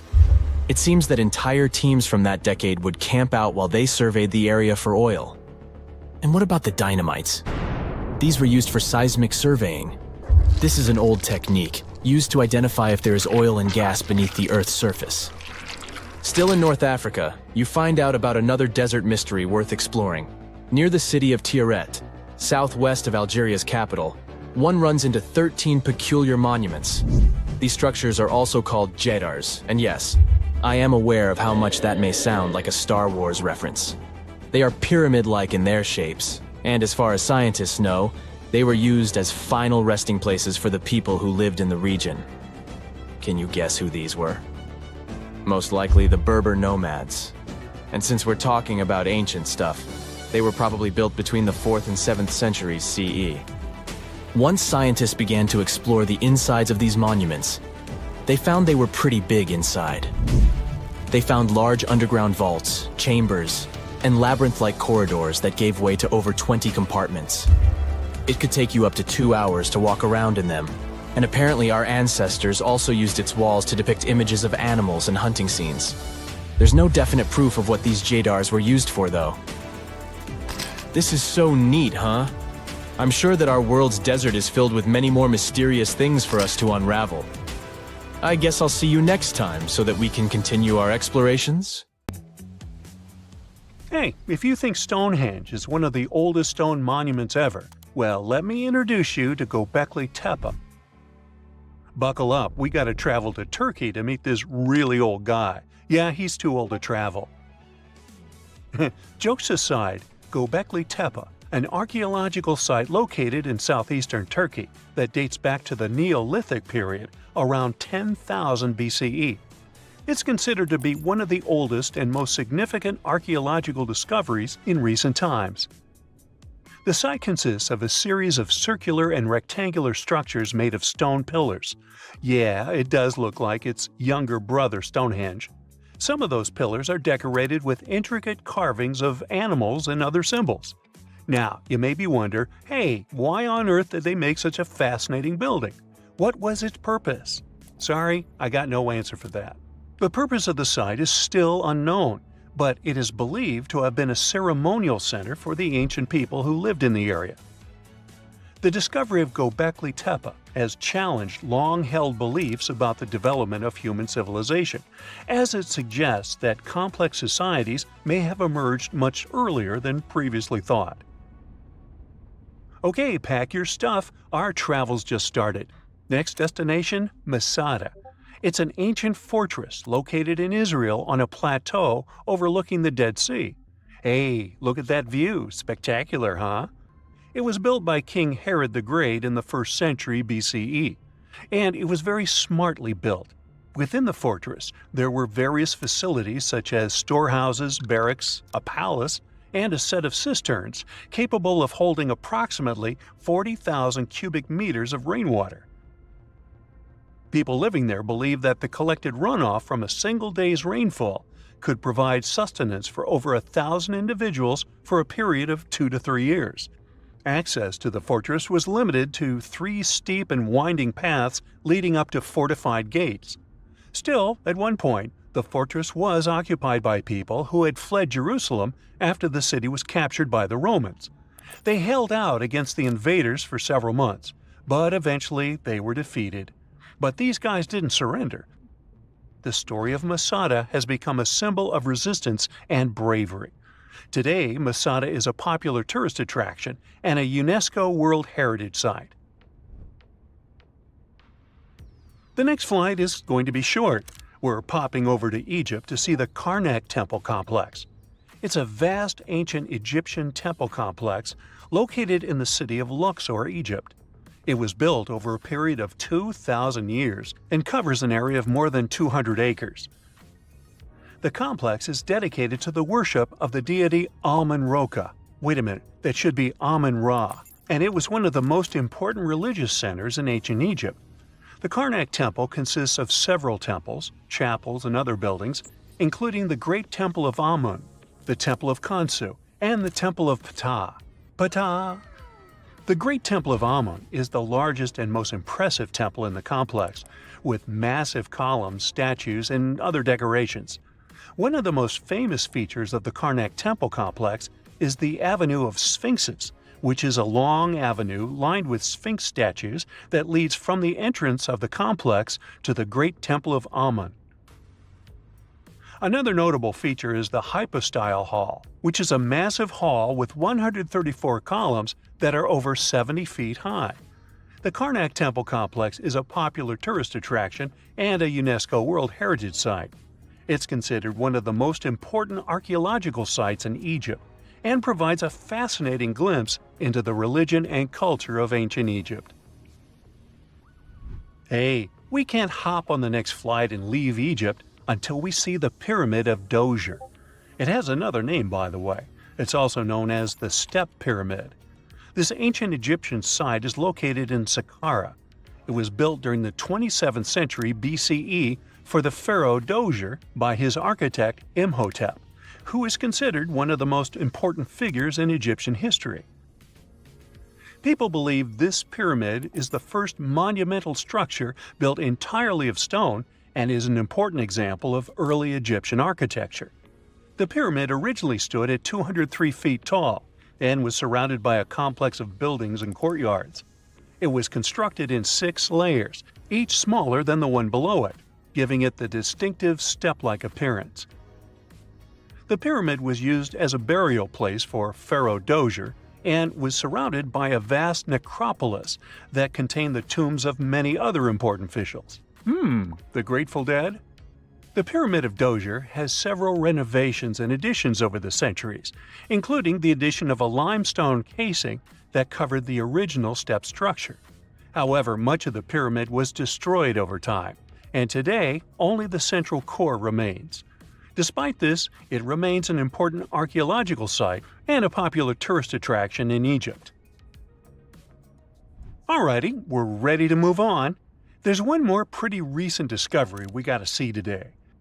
The Tower of Jericho was only discovered during excavations in the 1950s and 60s. It's an ancient stone tower located in the city of Jericho in the West Bank. Just like Göbekli Tepe, this one is believed to be one of the oldest stone structures in the world, dating back to approximately 8000 BCE. The tower stands at over 28 feet tall. It's made up of two main sections, an inner tower and an outer tower, which are connected by a series of stairs. The purpose of the Tower of Jericho is not entirely clear, but it is believed to have served as a defensive structure or a watchtower. It may have also had religious significance, as it was located near a sacred spring. The Tower of Jericho is a significant archaeological site and has provided valuable insights into the early history of human civilization. It's open to visitors and is a popular destination for tourists interested in ancient history. Now, this ancient site even got attention from Netflix, and they made a movie where the action takes place in Mohenjo-daro. This site was a major center of the Indus Valley civilization in present-day Pakistan. Mohenjo-daro was one of the largest cities of the ancient world, with a population estimated to have been around 40,000 in its peak. Trust me, that must have been a crazy megalopolis back then. The city was notable for its advanced urban planning, with sophisticated drainage and sanitation systems, and its impressive architecture, including the Great Bath and the Granary. Mohenjo-daro was abandoned around 1900 BCE, and its ruins were only rediscovered in the 1920s.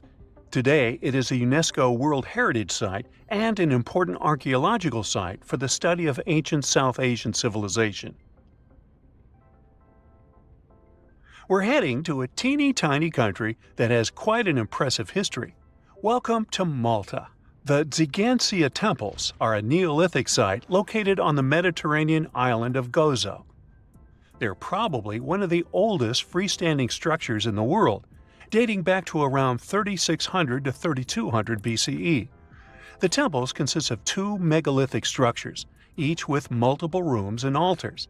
The name Xigantia means giant tower in Maltese, as people believe that only giants could have built such massive structures. The temples are believed to have been used for religious purposes and are considered to be an important example of prehistoric architecture. They were added to the UNESCO World Heritage List in 1980. Well, you must be pretty tired, but there's one more place we gotta visit today. Our plane is already landing in Armenia, and we're here to see the Temple of Garni. Look, this one is well preserved.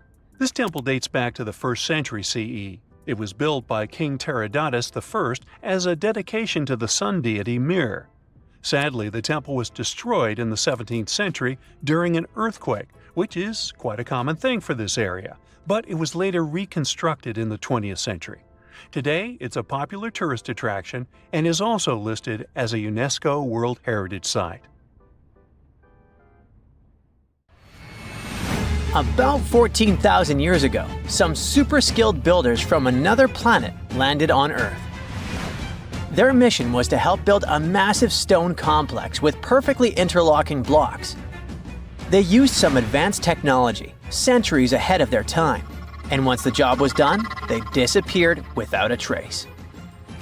This is not a sci-fi plot, but one of the theories trying to explain the mystery of Puma Punku. Scientists don't officially accept it, but they still don't know for sure how, when, and who built this impressive construction. Puma Punku is part of the ancient city of Tiwanaku, near Lake Titicaca in Bolivia. Tiwanaku is an important place in Inca traditions. They believed it to be the place where the world was created. Historians believe Puma Punku was built around 536 AD. The first Europeans discovered it in the middle of the 16th century. At the heart of Puma Punku, there is a huge, terraced platform filled with massive stone blocks, some as big as a school bus.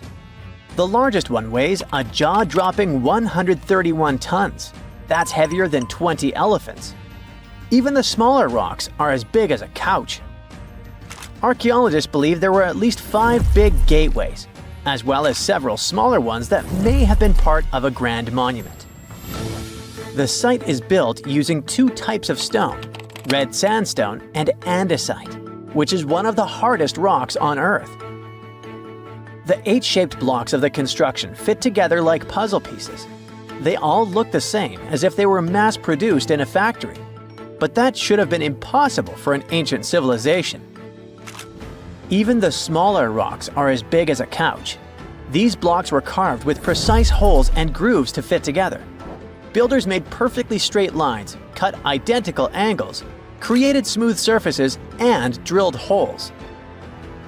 Some scientists believe they may have used advanced techniques, but there's no record of the tools they used.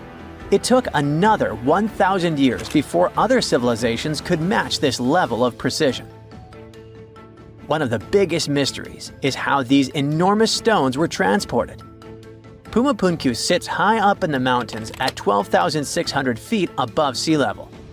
So high that even trees don't grow there.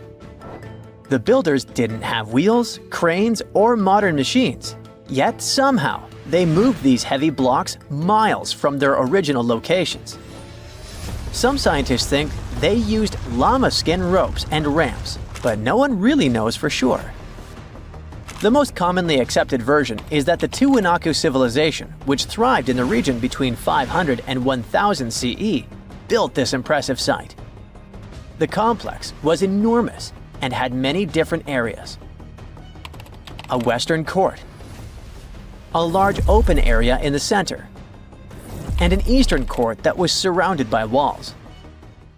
Long ago, it must have been incredibly beautiful, with polished metal plaques shimmering in the sunlight, brightly colored fabrics and ceramics decorating the buildings, and people in elaborate costumes walking through the plaza. But something doesn't add up here, as the Tiwanaku people never wrote down how they built Puma Punku.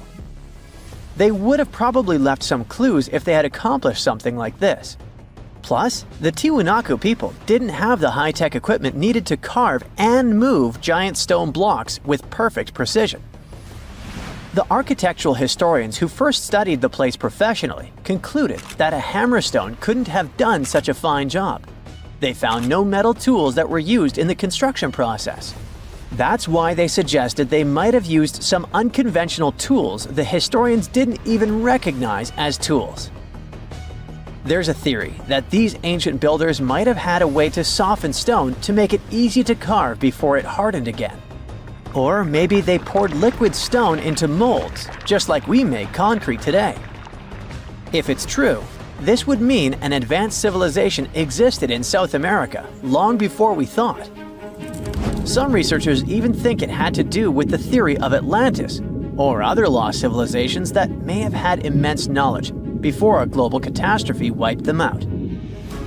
Local legends say that powerful deities used incredible powers to lift and shape the massive stone blocks. And some people believe Puma Punku was so advanced that the builders must have had help from visitors from outer space. The perfect cuts and massive stones look like something from modern construction. The supporters of this theory also say that some carvings at Tiwanaku show figures wearing helmet-like shapes, so they could be left by space travelers. Scientists from the University of California, Los Angeles, decided to officially debunk this theory. They created a digital model of Puma Punku using super precise measurements from historical records. Then, they used a 3D printer to make a miniature version of the site at 4% of its original size. Once the pieces were printed, the team sorted them by size, shape, and design, like a giant puzzle. They noticed that some blocks had special grooves for holding metal clamps, and others had ornamental carvings. When they finished their model, they realized one of the buildings had a very familiar design. It looked just like structures from 2 nearby sites. This was solid proof that Puma Punku was built by humans, not visitors from outer space. Over the centuries, people stole stones from Puma Punku and moved them around. This made things even more confusing for archaeologists.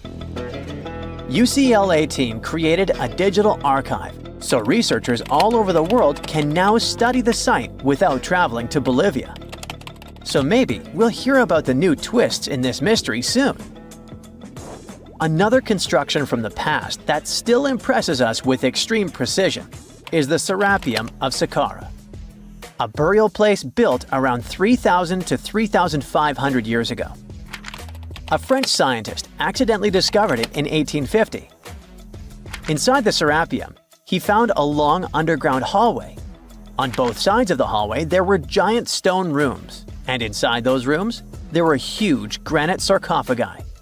These sarcophagi were not built for people, but for the sacred Apis bulls.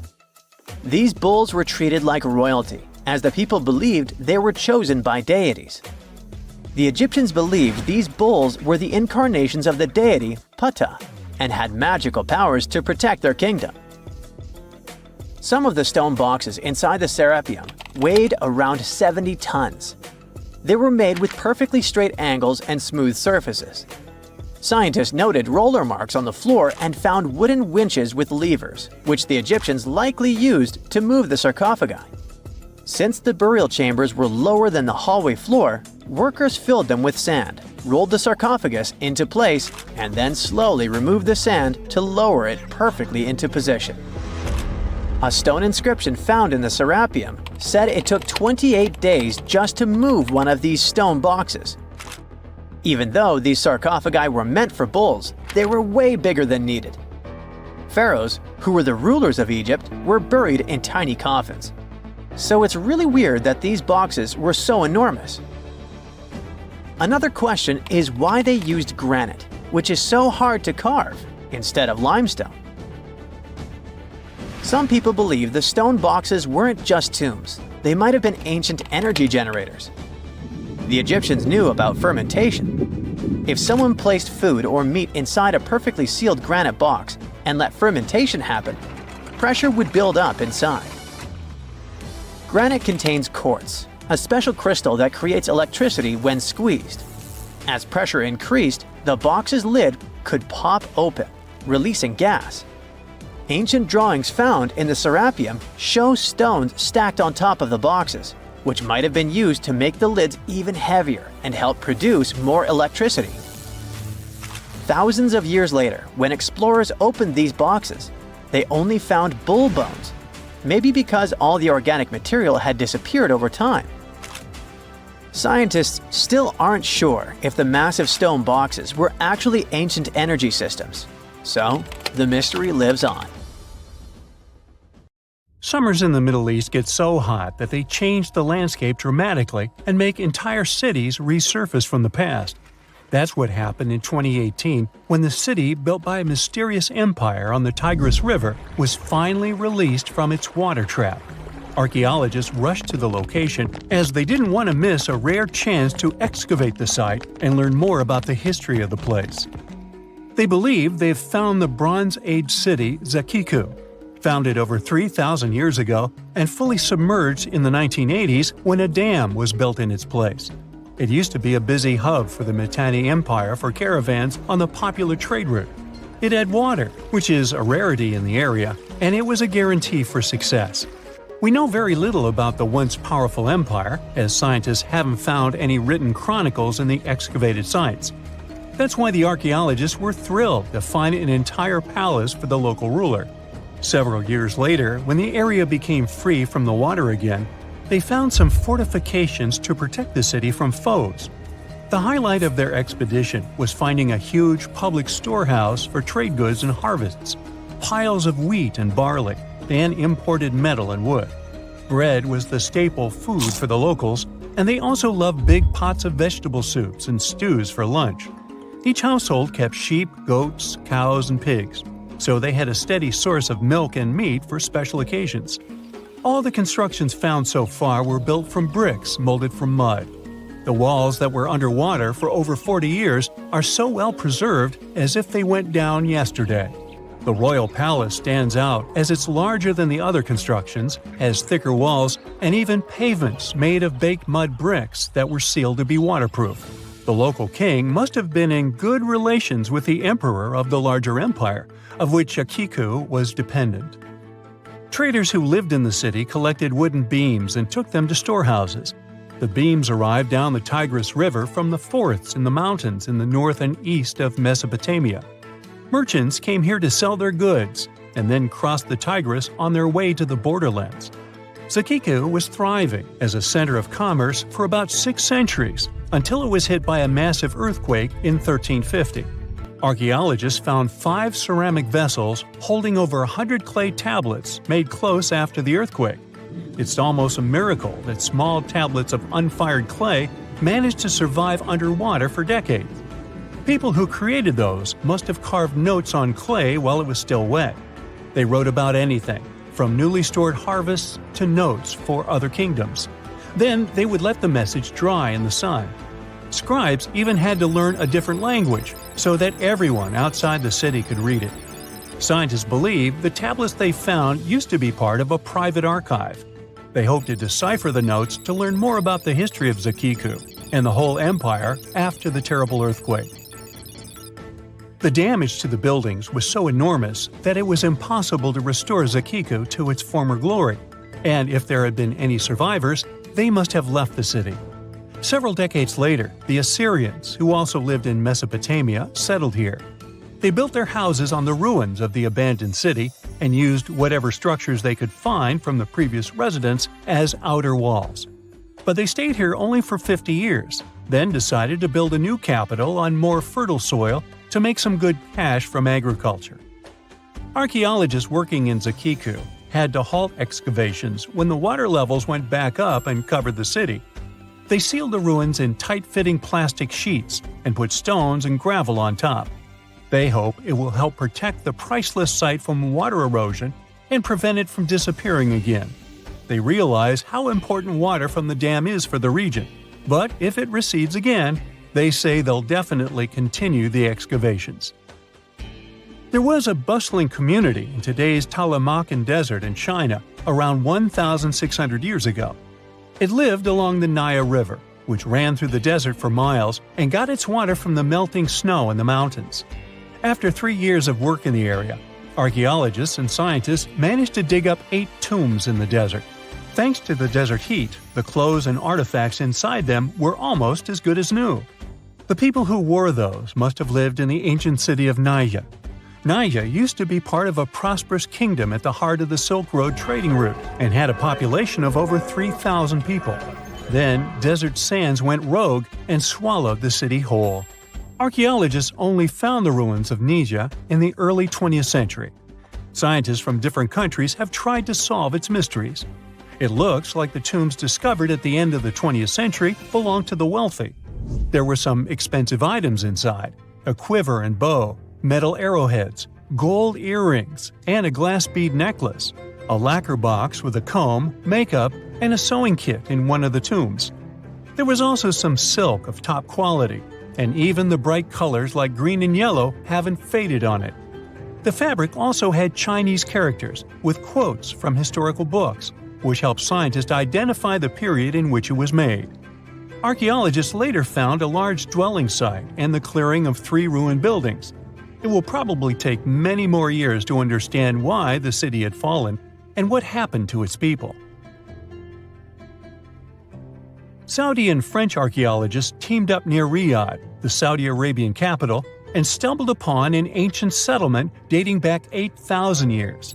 The scientists used all sorts of cool tech, like laser scanning, drones, and aerial photography, to unearth this Neolithic-era gem. They found the settlement in a local archaeological hotspot. Among the treasures they uncovered were a stone temple, remnants of an altar, and over 2,000 graves. All these finds tell us about ancient practices and rituals. The team also found the foundations of 4 massive buildings, corner towers, and open-air courtyards, all with underground reservoirs to store water for agricultural use. There was also a smart irrigation system with canals and cisterns, which let the city thrive in one of the driest deserts in the world. Rock drawings etched into the nearby mountain depicted the daily life of the locals. The excavations have been going on in the area for over 40 years. and scientists still keep finding new artifacts to answer more of their questions. Fishers have stumbled upon ancient bones, tools, and artifacts that are 9,000 years old on the North Sea floor. British and Dutch archaeologists and paleontologists rushed to see the finds as they were hoping it could be evidence of the submerged Doggerland. And they weren't disappointed. There were even perfect sets of footprints left by Mesolithic people who lived here. 12,000 years ago, during the last major ice age, the British Isles weren't islands at all. There was a landmass made of many hills, marshlands, and dense forests that connected them to the European continent. That landmass was Doggerland, where a prehistoric hunter-gatherer society lived and thrived. But then, the sea level started going up at the speed of 3 to 6 feet a century as glaciers were slowly but surely melting. The locals had to move to areas that today belong to England and the Netherlands. Experts decided to learn more about the history of Doggerland, using data from oil companies working in the North Sea. So far, they've created digital models of what the area of 18,000 square miles might have looked like before it vanished beneath the waves. They still need to analyze samples of ancient insects and plants and the DNA of animals to get a full picture. Now, how about some surreal hidden places to check out? Grab a flashlight and your backpack, and bon voyage! The trip starts in the mountainous country of Switzerland. You travel to the town of Waltensburg in the eastern part of the country. It's raining and it's very cold, but you still make your way to the bottom part of a mountain, where your first adventure awaits. After climbing up high in the mountains, you see a strangely shaped castle. To get there, you must walk up an extremely narrow pathway. Don't look down, you think to yourself. You tighten the straps of your backpack and manage to walk along the pass. Standing at the door of the castle, you really can't believe what you see. A 13th century fortress built entirely of stone. Today, all that is left of Krafenstein Castle is mainly its ruins, but their condition is good enough to get an idea of what the place looked like back in its glory days. You take your time to explore the castle inside, but honestly, this place gives you the chills and you're ready to move on. The next place on the list is Turkey. A plane and then a car ride later, you arrive in the city of Çorum in the northern part of the country. On the outskirts of Çorum, you find a valley filled with old, overgrown mountains and see the beginning of the trail you're about to hike. The way is extremely steep, but it leads to a secret door carved in the mountain. Congratulations! You've just arrived at Göbekli Kaya. The huge door is a massive arched stone that blocks the entrance to a hidden building. Experts think it has existed since the 2nd century BCE. Unfortunately, the huge door won't open, so what's hidden inside is a mystery today. It's guessed that there is a room inside. Some locals say there's a treasure hidden there too, but until today, no one has managed to enter the place to check. Okay, it's time to get moving before night falls. Next, you get the unique opportunity to travel to Ethiopia. Wandering around the city of Lalibela, you stumble upon a huge pit carved in the ground. You approach it carefully, and soon enough, you see a magnificent terracotta building, so richly detailed it leaves you mesmerized. But that's not all. There are 10 other pits just like this one, hiding King Lalibela's 12th century buildings. All 11 constructions are different from one another, yet share a similar recognizable style. They were hand-carved over the span of 24 years, only with the help of chisels, which is unbelievable given that these buildings are up to 50 feet high. That's about as tall as 5 African elephants stacked on top of each other, if you could do that. This unconventional way of construction made them entirely monolithic, meaning they were carved out of just one gigantic piece of rock. Pretty impressive, huh? Once you leave Ethiopia, you grab a flight to southern Italy, right there on the tip of the boot. No hiking is needed here. Whew! Your friend takes you to a site called Sassi di Matera. It's a Paleolithic city carved in the slope of a steep hill. You might feel like you've traveled in time here, as local stone houses and ancient buildings are unlike anything you've ever seen before. The site, also known as De Sassi, is suspected to be one of the first human settlements in Italy, dating back to over 9,000 years ago. Wandering around the town, you might get invited inside one of the cave-like houses. Oh, and as weird as it may sound, some of the streets run on top of people's homes. Talk about Paleolithic urban planning. You're probably becoming an expert on rock-cut architecture by now, but there are still a few sites left on your list. Next off, you head to Slovenia to visit the world's largest cave castle. This medieval castle was built on top of a 400-foot-high cliff and was designed to be impenetrable. Luckily for you, security is much more relaxed today. Still, if you're looking for a more challenging and less touristy way inside, you can get into the castle through one of its many underground tunnels. They were built over 800 years ago for the owner of the castle. He needed secret passageways to sneak supplies. Today, Prijama Castle is both enchanting and mysterious. I'd say it depends on whether it's a warm sunny day or a cold stormy night. After this medieval experience, you head on to visit Petra, a magnificent Jordanian monument found in the middle of the desert. To get around here, you'll need a large supply of water and sunscreen because it's going to get hot. But this site is worth it. The city of Petra is a marvel of the ancient world. Back in the 4th century BCE, this region was a trading hub at the crossroads of commercial routes. Petra was a wealthy city, home to the Nabateans, an Arab Bedouin tribe that thrived in the region for many years. The rock-carved gate-like structure Petra is famous for is called the Pharaoh's Treasure. It stands at the main entrance to the site and is said to have a treasure hidden inside. You might feel tempted to check it out for yourself, but that's an adventure for another trip. For now, you hop on another plane ride, this time to the Americas. First, you visit the USA, more specifically, the mountainous state of Colorado. You make your way to Mesa Verde National Park. There, in between the greenery and abundant vegetation, you'll find over 600 dwellings built in the cave beneath the cliff, carved deep into the mountainside. This ancient village is now considered a heritage site. The local Puebloan tribe built it back in the 1190s. One of its main buildings is called the Cliff Palace. It's a multi-story construction built from sandstone and mud mortar. The palace alone housed over 150 rooms. If you're feeling sporty, you might want to visit the Balcony House. To get there, you'll have to climb a 32-foot ladder. You'll get to see a mid-sized village of 38 rooms, including 2 kivas. Those are traditional chambers that were built by the Puebloans for ceremonial purposes. Still, in the U.S., you make your way to the hills of South Dakota. You're there to visit one of the world's most impressive human-made sculptures on Mount Rushmore. What's so mysterious about this place, you might ask? Well, during Mount Rushmore's construction, a 70-foot-long secret tunnel was built behind the head of Abraham Lincoln. The tunnel was supposed to hold all the documents and artifacts important to the United States history. After the designers thought it through, they decided it was better to hide them in a safe box in the floor of the tunnel. The box holds the history of how Mount Rushmore came to be carved, as well as a brief history of the U.S. and the 4 presidents depicted on the mountain.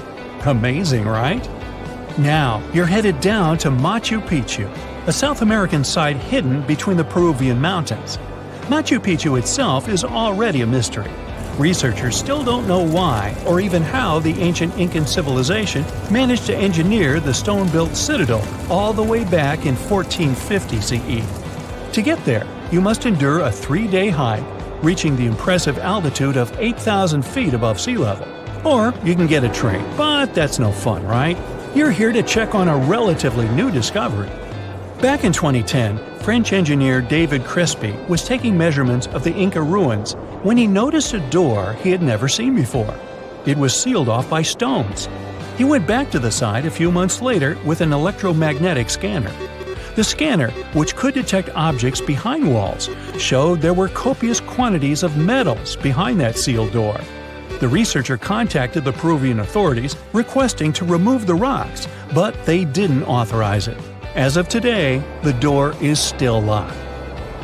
Whew, this trip was long, wasn't it? Make sure to get some rest, Indiana Jones. If you walk through this small stone doorway in Hierapolis, Turkey, you might never come back alive. Back in ancient times, people thought it was some sort of portal to the underworld. Romans would go in carrying perfectly healthy bulls. But after a few minutes, they would watch these animals collapse as if hit by some mysterious force. But what's even weirder is that nothing happened to people. They could walk in and out just fine. Now, recent studies might have an answer for these eerie happenings, and it all has to do with people's heights.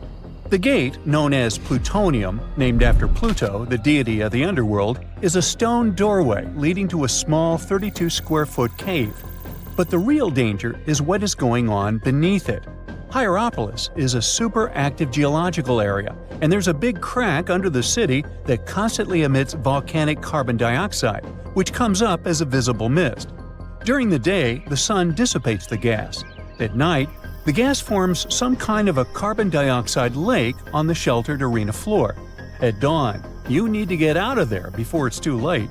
This whole place can turn particularly life-threatening right before the sun rises, when the carbon dioxide concentration, about 15 inches above the arena floor, reaches 35%. That means birds, bulls, and even humans can suffocate and pass away in just a couple of minutes.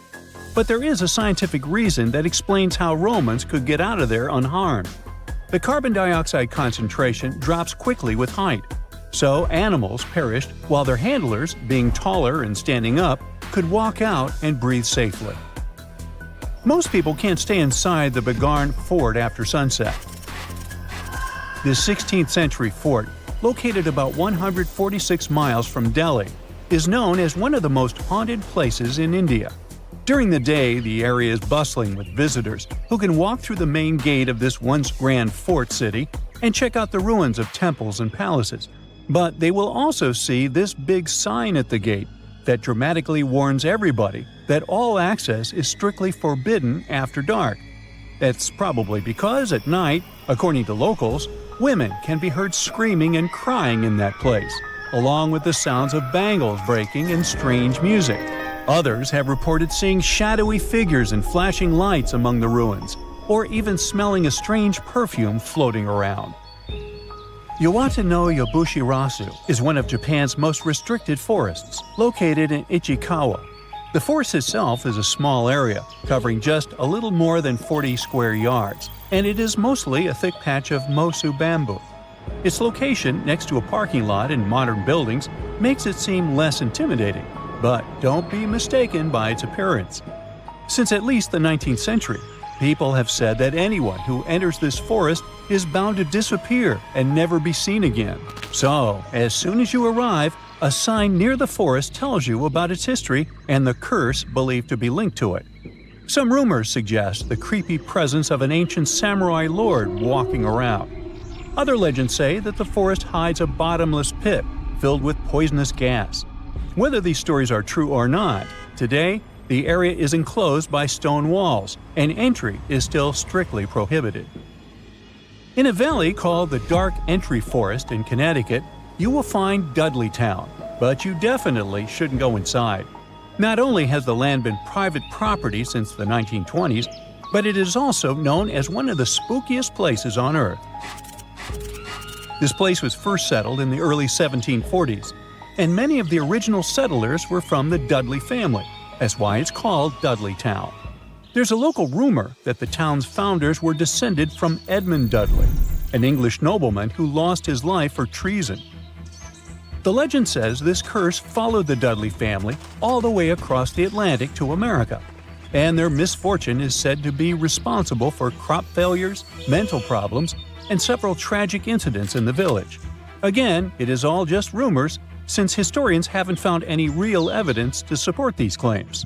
Still, the pitch-black surroundings and the eerie Blair Witch Project vibe going on in that place fueled ghost stories in the 1980s. This led to many cases of vandalism in the following decade, and because of that, the landowners closed the area to the public. This old abandoned building used to be the fancy palace of King Farouk's family, who was the penultimate king of Egypt back in 1936. After his family members passed away, the palace was turned into a morgue. Locals say that today, the whole place is super creepy and off-limits. Some people have reported seeing light bulbs flicker and shadows move around, making strange noises. Once, a group of kids allegedly went inside and totally freaked out when they found all the doors had suddenly disappeared, leaving them in complete darkness. They had no choice but to start screaming for help. This Hawaiian island has been off-limits to people for over a century. It's called Ni'iau and is the smallest inhabited island in Hawaii, covering around 69.5 square miles. It has around 84 residents. The island doesn't have cell phone service, paved roads, or power lines, just solar panels for electricity.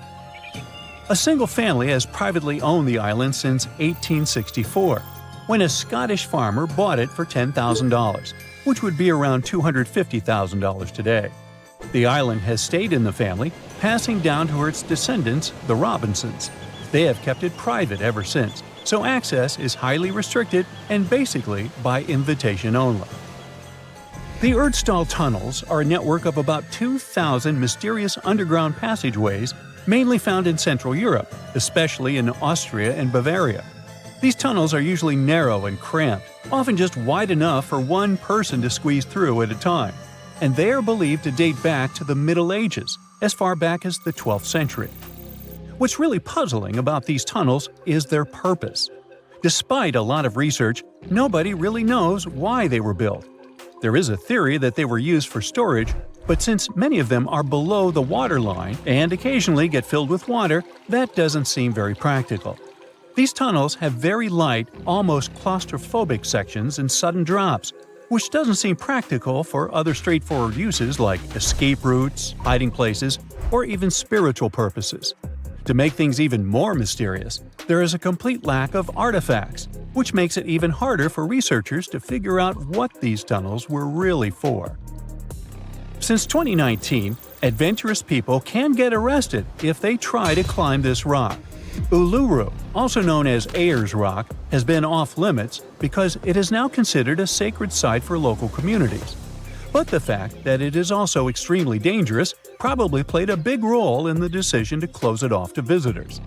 This rock is 1,142 feet high, which is about the height of an 80-story building. The climb to the summit can be very slippery, and high temperatures, which can hit 116 degrees Fahrenheit in the summer, have led to people passing away from dehydration and heat-related issues. Something even creepier happens at the top of the rock right after storms. When it rains, small tadpole-like crustaceans called shield shrimp hatch in temporary waterholes and rock pools on top of Uluru. These extraterrestrial-looking creatures are about 3 inches long, and they spread their super-resilient eggs everywhere. When enough summer rain comes, they hatch and go wild, feeding on microorganisms and bacteria in the water.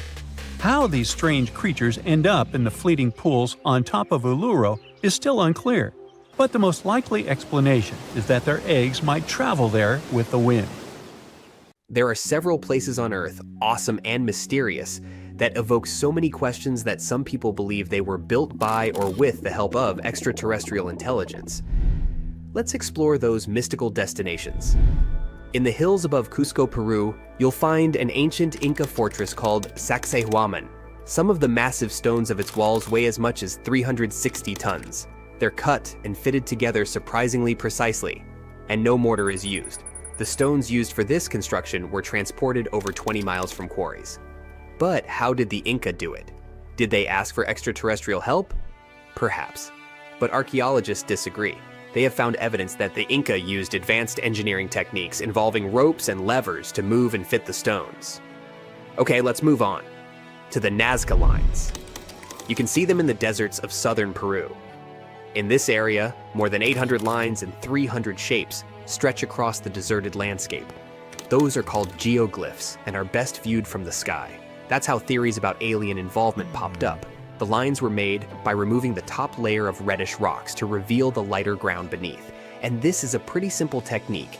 You don't even need to use modern tools. The purpose of the Nazca lines is still a mystery, but most experts believe that they had some ceremonial significance.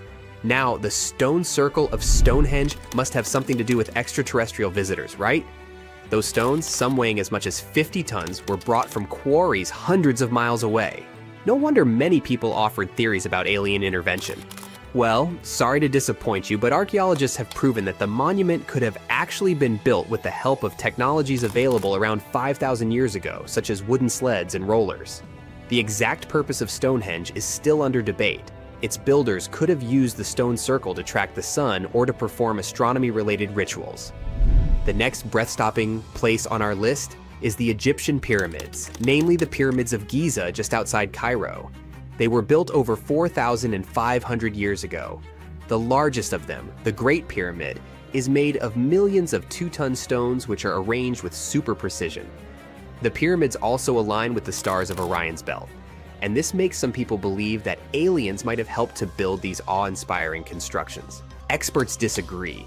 They say that although the exact methods the Egyptian builders used are still unclear, the pyramids are undoubtedly a human achievement. Ramps, levers, and a large workforce were likely used to move the stones into place. Then, how about Teotihuacan, located near modern-day Mexico City? Once, it was a thriving metropolis. The city was built more than 2,000 years ago, and its size and advanced architecture make people wonder if aliens played a key role in its construction. In reality, the city was created by several cultures, including the Maya and Zapotec. It was a center for trade, agriculture, and other activities, but it does have some connection to space. Its layout, with the pyramids aligned to celestial events, shows a deep understanding of astronomy. And still, it was the work of human hands. Now, let's travel to one of the most mysterious islands in the world, Easter Island. Nearly 900 stone figures known as moai stand there, some towering over 30 feet tall. These statues were carved from volcanic rock more than 1,000 years ago and moved across the island to their final resting places. This impressive feat, as well as the slightly creepy appearance of the figures, makes you think about some alien intervention, doesn't it? Well, another disappointment. It's believed that the Rapa Nui people used wooden sleds or rolling logs to transport the statues, and there's no evidence that extraterrestrials were involved. The last destination isn't even on Earth. In 1976, NASA's Viking 1 orbiter captured an image of what seemed to be a face on Mars. It sparked numerous theories about alien activity. The face seems to be staring up from the Martian surface, like evidence of the activity of an ancient alien civilization. But more detailed images from 2001, taken by the Mars Global Surveyor, revealed that the so-called face was just a natural mesa, an isolated flat-topped hill with steep sides. We all grew up believing that Stonehenge is the world's most ancient observatory, but now it has some serious competition for the title. Nabta Playa was built more than 2,000 miles away in southern Egypt, and thousands of years before Stonehenge and even the pyramids of Giza. In 1973, a Bedouin guide stumbled upon a strange group of huge stone formations while crossing the Sahara Desert. He led American archaeologist Fred Wendorf to the site, located about 60 miles from the Nile. Wendorf's friend and colleague claims the team found the stones while stopping for a bathroom break in the desert. Either way, what they found changed history. At first, Wendorf thought the stone structures were just natural formations. But then it hit him.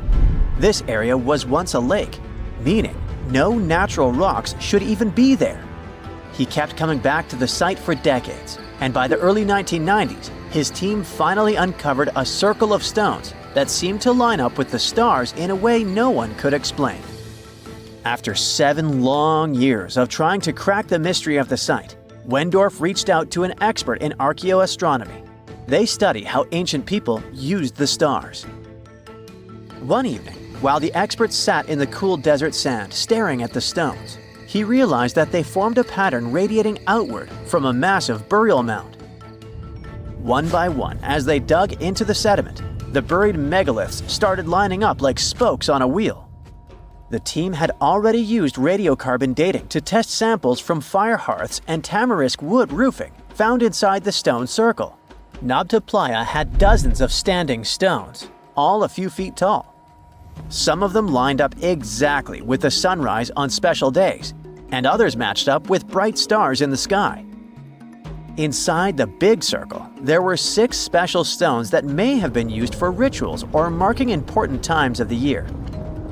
Around them, 29 standing stones might have worked like a simple calendar to help people know when it was time for something important, like the summer solstice, the longest day of the year. When the sun rose in just the right spot, it was a sign that the rainy season was coming. The stone circle once aligned with the brightest stars in the northern sky: Arcturus, Sirius, and Alpha Centauri. Some stones even pointed to the constellation Orion. By tracing Arcturus's movement across the sky, they figured out that it matched perfectly with the circle around 4800 BCE. That means it was the oldest astronomical site ever discovered. And the people of Nabta Playa may have been watching the stars thousands of years before telescopes were even invented. It looks like it had a huge meaning for people living and traveling through the desert. Over 10,000 years ago, the long, cold, and dry ice age that lasted for tens of thousands of years was finally fading away.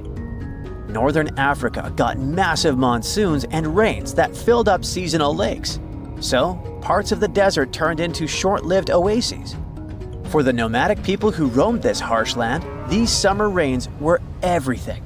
Their entire way of life revolved around cattle. When archaeologists opened the central tomb at Nabta Playa, they dug up cattle bones and even a massive rock carved into the shape of a cow.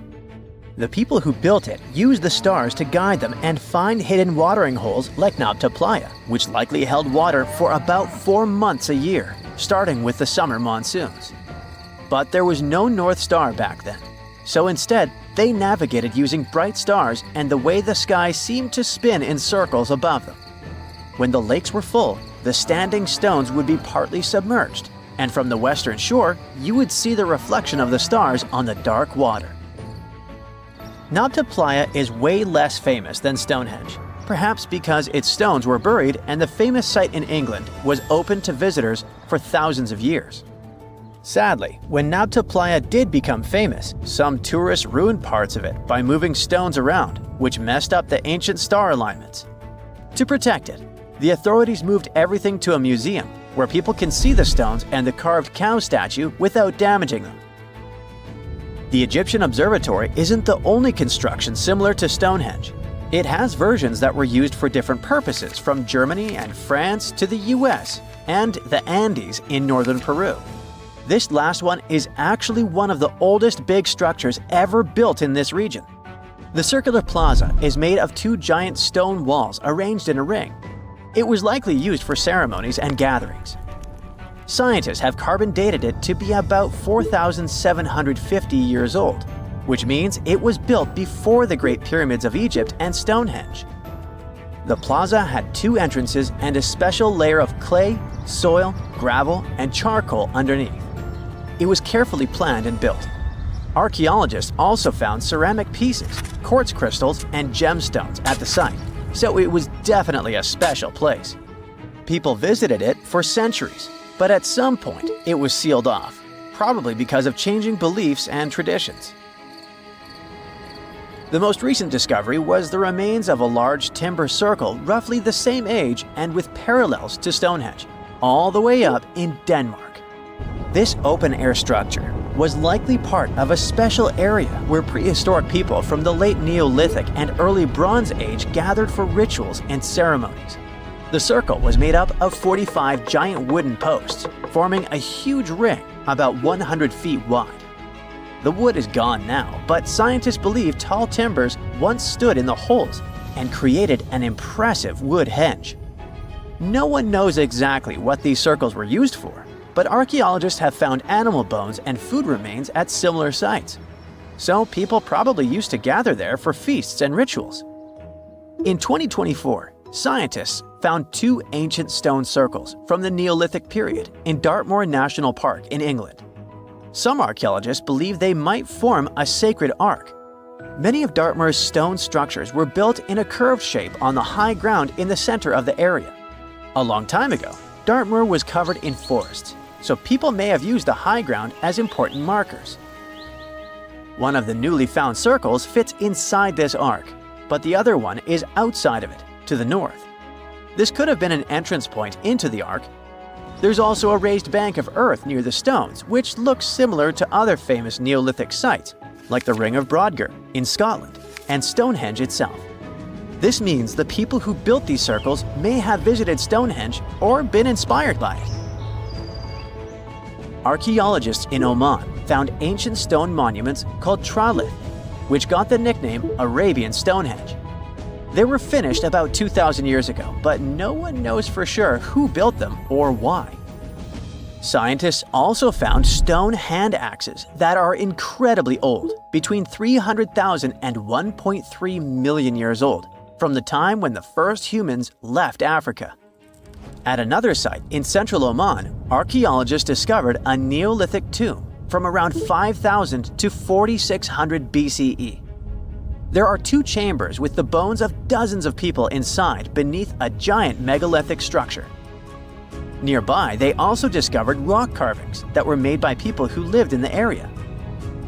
And then there is another Stonehenge look-alike, this time in Saudi Arabia, that was used as an apartment complex thousands of years ago. Archaeologists discovered a total of 345 stone circles by looking at aerial photos of a lava field. Each circle is between 13 to 26 feet and has at least one large standing stone in the middle. These structures still have remains of stone walls and doorways. Stone circles like Stonehenge are often linked to ceremonies and rituals, but scientists say that many early houses were actually built in round shapes, and rectangular homes only became common much later in history. I bet you've never heard of the legendary oasis of Zerzura. This ancient city is said to be hidden somewhere deep in the Sahara Desert, and its discovery could mean unimaginable riches and untold secrets. According to an anonymous 15th century Arabic guide, the key to unlocking the city lies in the beak of a bird carved on the city gate. Zerzura might not be as popular as Machu Picchu or the pyramids, but that just makes it more mysterious. Legend has it that Zerzura is built around this big oasis somewhere in the desert west of the Nile. Apparently, it's made out of white stone and has all these luxurious houses and gold decorations. The story goes that a scribe wrote down the account of a traveler who stumbled upon Zerzura while looking for his lost camel. At one point in his journey, the man got caught up in a sandstorm, where he got separated from the rest of his group. The traveler kept wandering in the desert for days, and then, out of nowhere, 2 men showed up and guided him to the city of Zerzura. The traveler described this city as an oasis filled with little birds and made out of pure white stonework. The city is also said to be guarded by giants. In 1835, an English Egyptologist named John Gardner Wilkinson mentioned the city in one of his books. He spoke to a man from Egypt who found the city by accident after days of wandering through the desert. He mentioned some ruins, unusual stonework, and a large oasis surrounded by palm trees. The man even gave some instructions on how the city could be found, indicating that it might be in the western desert of Egypt. But here's the kicker. Even though a group of explorers went out to find Zerzura, they didn't succeed. At the same time, they did stumble upon a bunch of previously unknown oases. In the early 1900s, numerous expeditions were sent to find the city, including one with a fleet of Ford Model A trucks. But, alas, none were successful. Others say Zerzura did exist at one point, but not anymore. It's possible it was swallowed by the desert. It's believed that back in the day, the Sahara Desert was actually green. Scientists even found traces of ancient rivers that flowed through the area 100,000 years ago, creating green corridors across the desert. But Zerzura might have never been real to begin with. Maybe it only existed in the minds of people, a figment of their imagination as they were struggling in the African desert.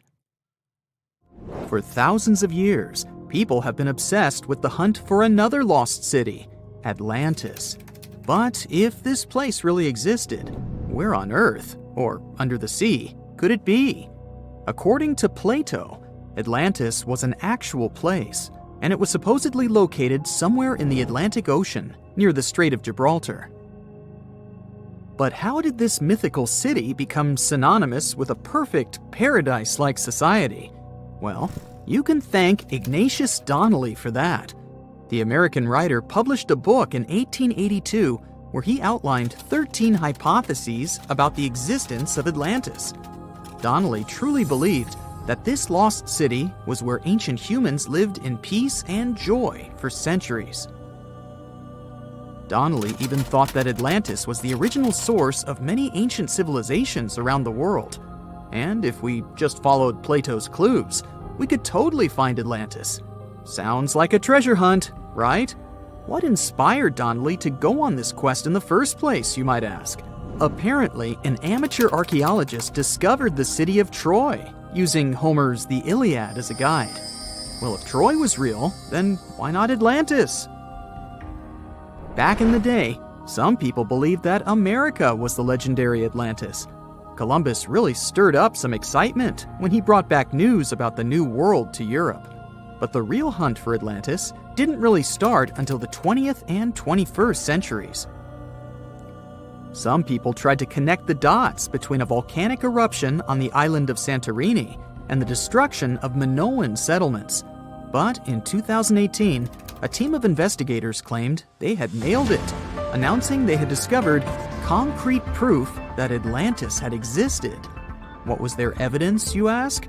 A series of mysterious circles in a national park in Spain. But the circles turned out to be nothing more than experimental ponds for studying zooplankton. Let's face it, there's no real evidence that Plato's lost city of Atlantis actually existed. But it doesn't make searching for it any less exciting, does it? The Fountain of Youth isn't a lost city per se, but it is another mythical location that many have claimed to have stumbled upon over the years. Long ago, people were obsessed with the idea of living forever, or at least extending their lives as much as possible. Each culture had its own wild story, like the Greeks talking about a magic fountain that let people live longer, or Alexander the Great finding a river of paradise that could heal the wounded. Japanese legends spoke of hot springs that could make you young again, while the Caribbean locals talked about the restorative powers of the water in one of their own mystical lands. Explorers searched far and wide for these magical waters, but nothing. Probably the most famous of all was the story of the Spanish explorer Juan Ponce de Leon, who thought he'd found it in Florida. Now, Ponce de Leon was quite a character. He sailed with Columbus and became an important figure in the area now known as the Dominican Republic. He found gold in Puerto Rico and even became the island's administrator. But when the ruler of Spain decided to replace him in his duties, he got upset and decided to explore Florida, looking for gold and the elusive Fountain of Youth. He explored the Bahamas, but sadly, he didn't find any gold or magic water. He did, however, make his way to Florida. He explored the coast and even discovered the Gulf Stream. Unfortunately, his last expedition didn't go well, and he was wounded. But the legend of him searching for the Fountain of Youth lived on. Even though historians don't think he was really looking for the Fountain of Youth, thousands of people visit the Fountain of Youth Archaeological Park every year to try the sulfur-smelling water. It's the oldest attraction in Florida, which has been around since the 17th century. Some say the water has unusual properties, but I'll leave that up to you to decide after you visit this place. Norse mythology has its own mysterious land called Thule. It's said to be somewhere between Scandinavia and Iceland, where the sun barely shines and the cold bites hard. The folks there survive on a diet of millet, herbs, fruits, and roots, washed down with a grain and honey brew. As for its exact location, scholars can't seem to agree on it to this day. The legendary ancient Greek explorer Pytheas was said to be the first to stumble upon Thule during his quest for tin mines. He sailed his way up north, passing by Scotland, and after 6 long days of sailing, he reached Thule. The people there, according to Pytheas, were quite primitive. But that's no surprise, since they were just simple farmers living off the land. They showed Pytheas where the sun set on the shortest day of the year. They also told him that in winter, the sun never rose at all, and in summer, there was no night. For many years, historians have been debating the true identity of this mythical land of Thule. Some say it's Iceland, while others claim it's Norway. A little bit of progress has been made recently with the help of a team of researchers. If their findings are correct, Thule might be the elusive island of Smola. That's farther south than any of the Norwegian islands that were on the list of contenders. It may be too soon to celebrate, but it does look like Thule has finally been found. Strange and amazing items are discovered often, but figuring out what our ancestors were up to is pretty tough. Especially when all you have are just some rusty cups and cave drawings. It's no surprise that even the experts in lab coats sometimes make mistakes. But it's not just about dusty plates and huge stones.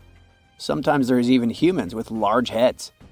So grab your digging tools and let's travel back to ancient times to explore incredible societies that even scientists can't fully explain. Sardinia may look idyllic now, but I'm not gonna lie, I wouldn't fancy visiting it 3,000 years ago.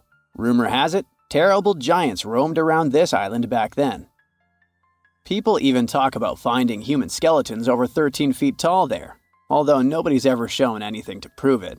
But the stories will make you wonder because some weird stuff has definitely happened. In 1974, over 5,000 pieces of broken stone artifacts were found in a part of the island called Monte Prama, but instead of being displayed in a museum, they were locked up in an underground vault for about 30 years. Sounds a bit suspicious, doesn't it? When they were finally displaced in 2005, scientists put the pieces together to find statues of 38 giant men standing 8 feet tall. Not quite as tall as the legendary skeletons, but still pretty huge. It's thought these statues were made by the Nuragic people, who lived on the island a long time ago. Besides giant statues, they also built over 8,000 massive stone buildings. Perhaps Nuragic weren't giants themselves, but they definitely liked their things big. I do too. I like a big number of likes on our videos. That would be pretty great. Thank you if you liked this and subscribed. Now back to the video. You and I are pretty smart, but we might not be the smartest humans ever. Actually, we might not even be the smartest species. Since 1913, some skull fossils found in South Africa have hinted at a possibly smarter contender called Boskop Man. This human-like species might have lived as recently as 10,000 years ago. Their skull suggests they had really big heads, which means their brains could have been 30% bigger than ours. Wow! Their average IQ could have been around 149, making them among the smartest 0.05% of people today. But if a Boskop Brainiac was so much smarter, why are they not around and we are? Well, bigger isn't always better, you know. Our brains are a lot bigger than our ape relatives, mainly in the prefrontal cortex. This part helps with high-level tasks like making decisions, remembering things short-term, and being aware of ourselves. The parts of the brain that handle our senses and movements haven't really grown much. So, maybe the Boskops spent too much time dwelling on the past rather than doing practical things like hunting. But this is all just guessing.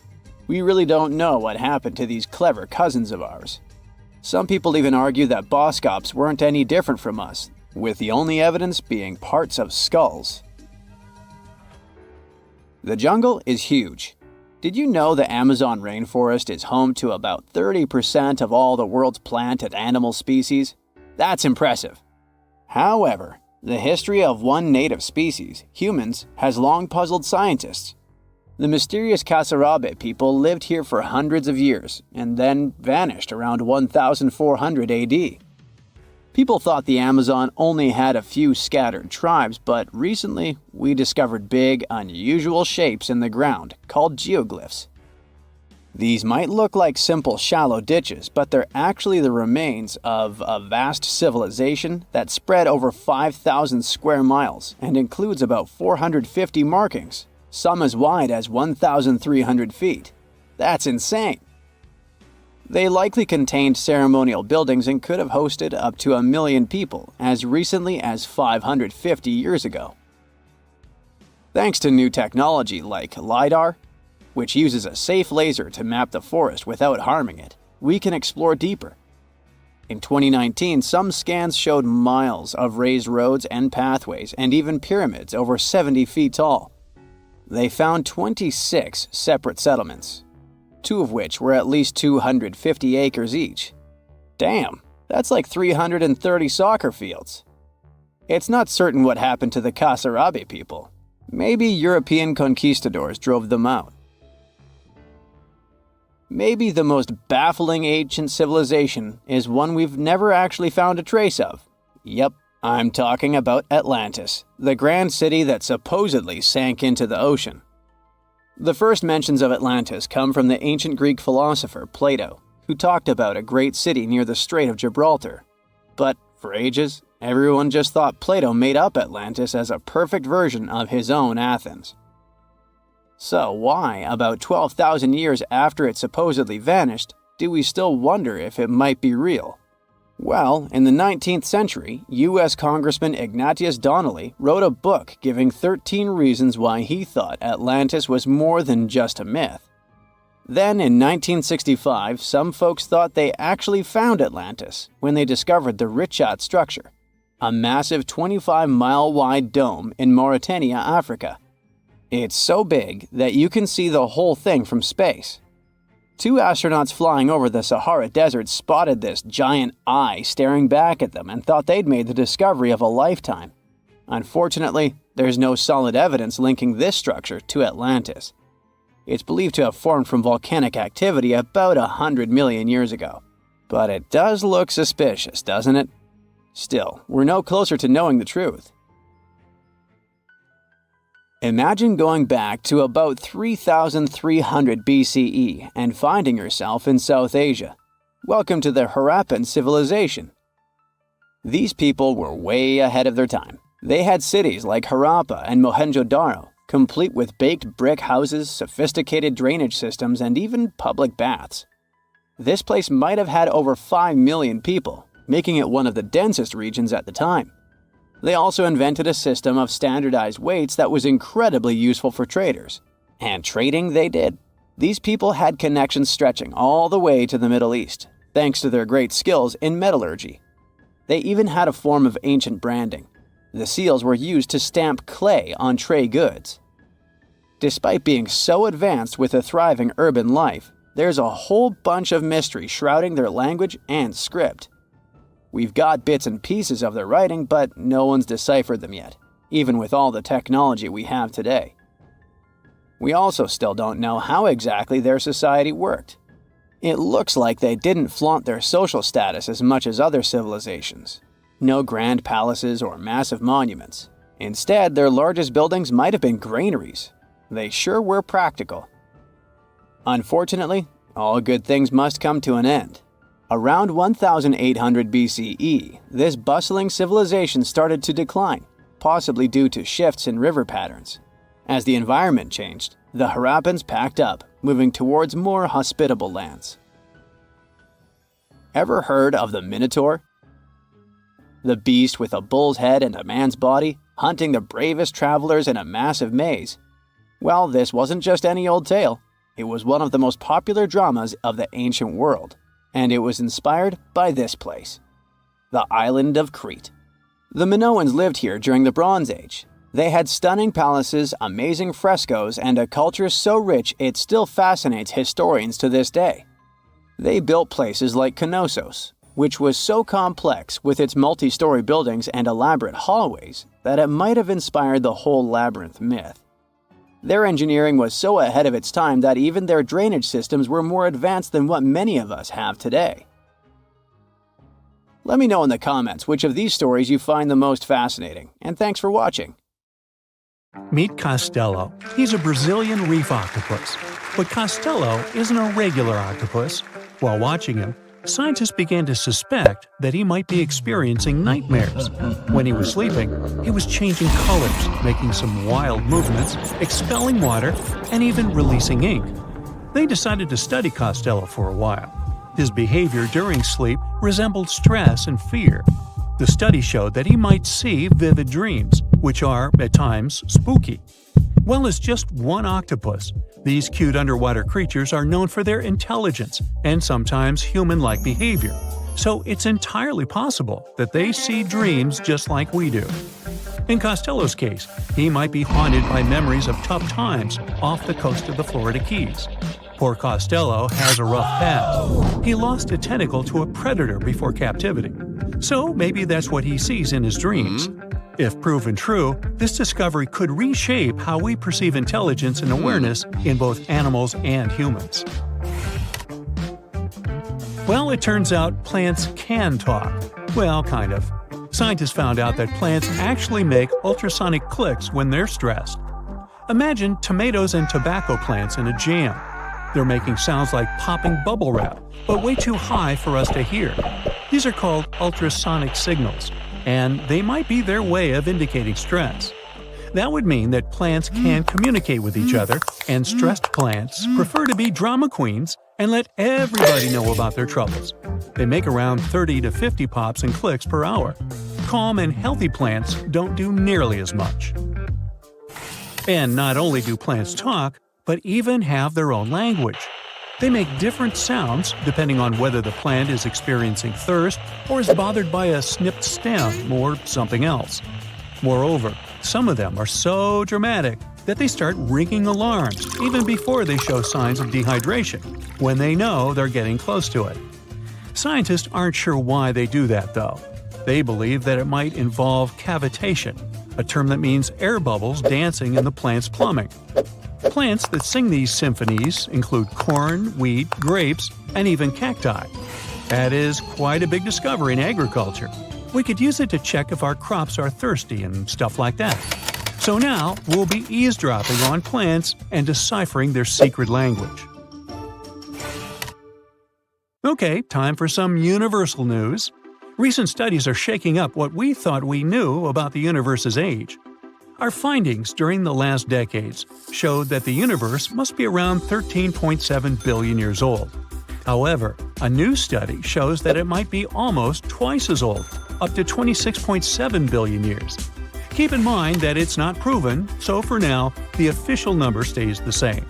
Scientists were using the time since the Big Bang and studying ancient stars to measure the universe's age. But some stars were playing hard to get, looking older than the universe itself.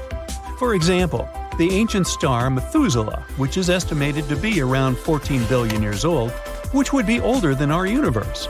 Also, the James Webb Space Telescope caught galaxies looking super mature just a few hundred million years after the Big Bang. All this poses some hard puzzles for astronomers. But this new hypothesis combines the expanding universe theory with something called the tired light theory. It suggests that light loses energy as it zips across cosmic distances. Combine this with the expanding universe theory, and bam! As the universe expands, the light loses energy, so we simply can't see all the super ancient stars that are very far away from us, which is why we could make a mistake in calculating our universe's age. The new model also pushes back when galaxies started forming. It suggests that those early galaxies spotted by the Webb telescope took way longer to form than we originally thought. This study is a serious shakeup in the scientific community. If we made such a huge mistake in calculations, we'd have to rethink the very fundamental astrophysics principles. That would be a giant leap, and we'd have to make a huge makeover of almost everything. Which is why we need to be very cautious about it. So while scientists test this new theory, we just have to wait for the results. Now, these aren't the only space news. The new AI technology is already being actively used for scientific research. This time, AI is helping us to look for signs of extraterrestrial life. Researchers in SETI created machine learning algorithms that would help us sift through the cosmic noise, faster and more efficiently. When you point a radio telescope at the stars, it's like turning into a celestial radio station that's full of different signals. We catch everything from pulsars to radio galaxies and earthly interference. Obviously, it would be pretty hard to identify a potential signal from extraterrestrials in all this mess. For over 60 years, scientists had to do all this manually. It was a daunting task to scan the skies and explore countless stars and radio frequencies. But now, AI came to help. The algorithms are trained to recognize and distinguish known interference patterns, like those from mobile phones and electronic devices, amidst the cosmic data. They spot anything deviating from known patterns, the potential needle in the haystack. And we've already had some breakthroughs here. The astronomers caught 8 signals that didn't fit known patterns. While not confirmed as extraterrestrial life, they show that there's a great potential for future research. Going back to animals, this time we're visiting prehistoric Earth.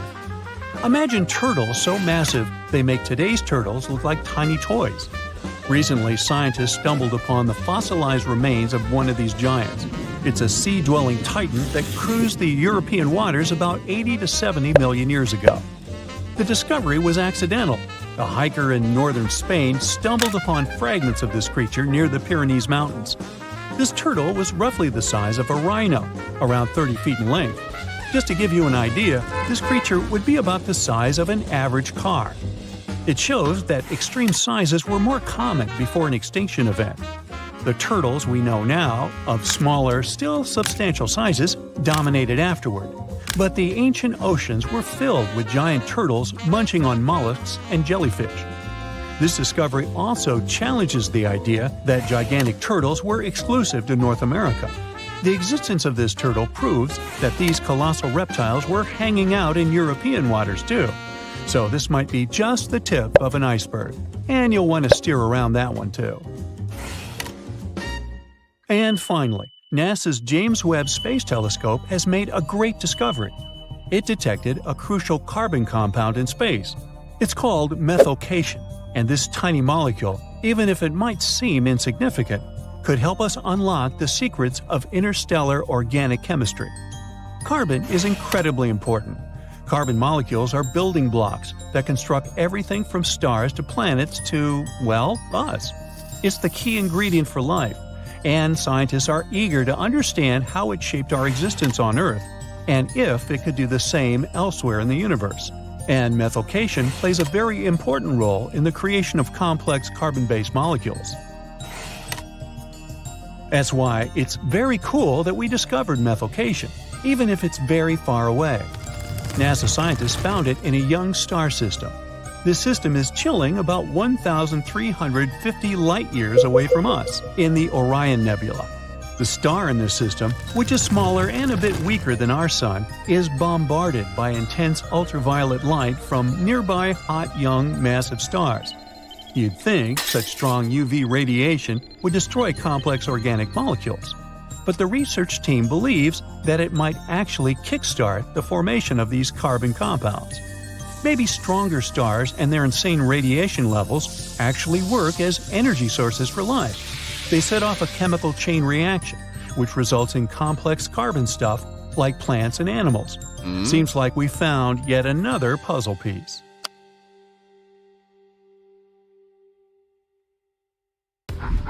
Now, have you ever seen cricket balls that are 3 billion years old? Klerksdorp spheres were found in deposits of the mineral pyrophyllite in South Africa and rock the science world. They do look like tiny ancient cricket balls with seams like lines around the middle. Back in the 1980s, some folks claimed these spheres had been made by an advanced pre-flood civilization we know nothing about. One museum curator shared stories about how they rotated on their own in a display case. There was also a TV show that invited a psychic who declared the spheres were pieces of an ancient spaceship. But according to geologists, these spheres are actually pretty common concretions or spherical objects formed by different minerals than the surrounding rock. The seam-like lines are just imprints from the host rock's layers building up over time. The Klerksdorp spheres come in different shapes, from noticeably flattened spheres to distinct discs.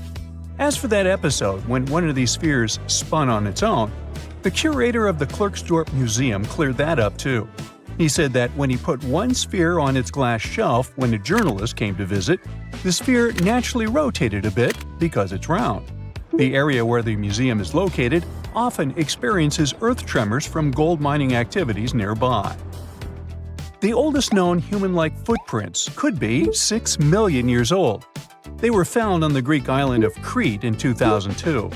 If the number is correct, it would mean that early human ancestors may have migrated between Europe and Africa much earlier than we previously thought. This doesn't mean Africa is not the cradle of humankind, though. It could just prove that early human ancestors moved back and forth between continents.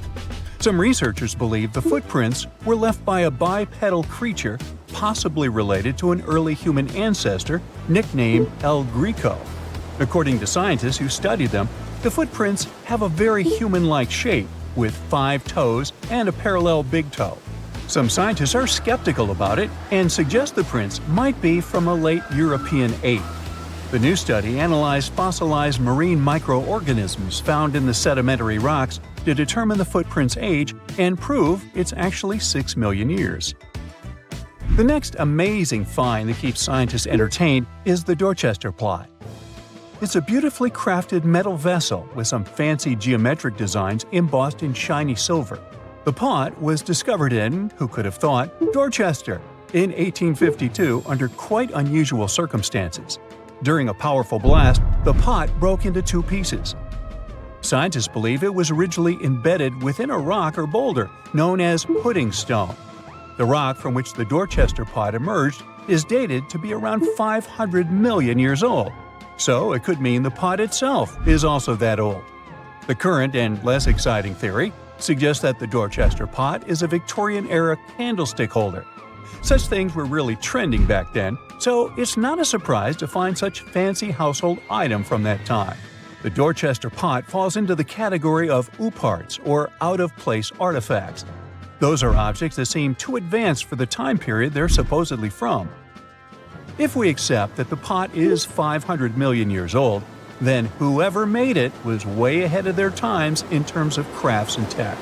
One extra mystery is that the pot has an engraving of a plant that most likely disappeared from Earth over 100,000 years ago. Sounds like good proof the pot is really extra old. Now, it looks like the oldest map in Europe is a stone from 4,000 years ago.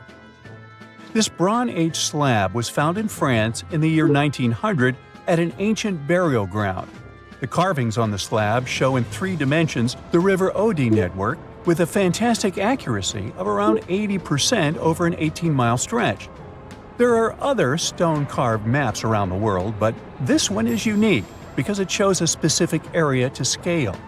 Looks like the slab's carvings don't just map rivers and hills, but also settlements, barrow sites, and field systems. Archaeologists say the slab wasn't used for navigation, but rather to symbolize power.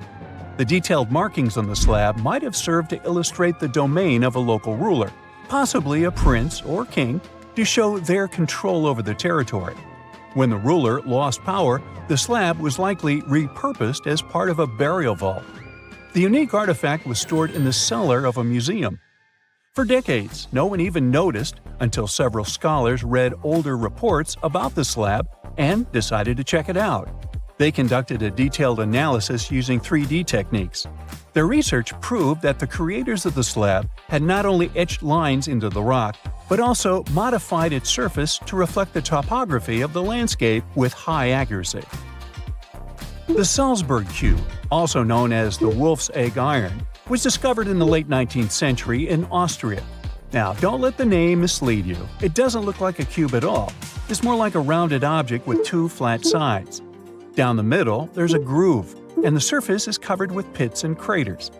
This unique appearance is the reason why many people think it might be something out of this world. Workers accidentally found this artifact when they blew apart a piece of coal. The coal seam it came from is thought to be over 60 million years old. The Salzburg cube moved between museums, mysteriously vanished in the early 20th century, and then showed up again. A professor from Bonn University suggested it might be from a meteor. But they found no evidence of elements that you'd normally see in meteorites, like cobalt or nickel.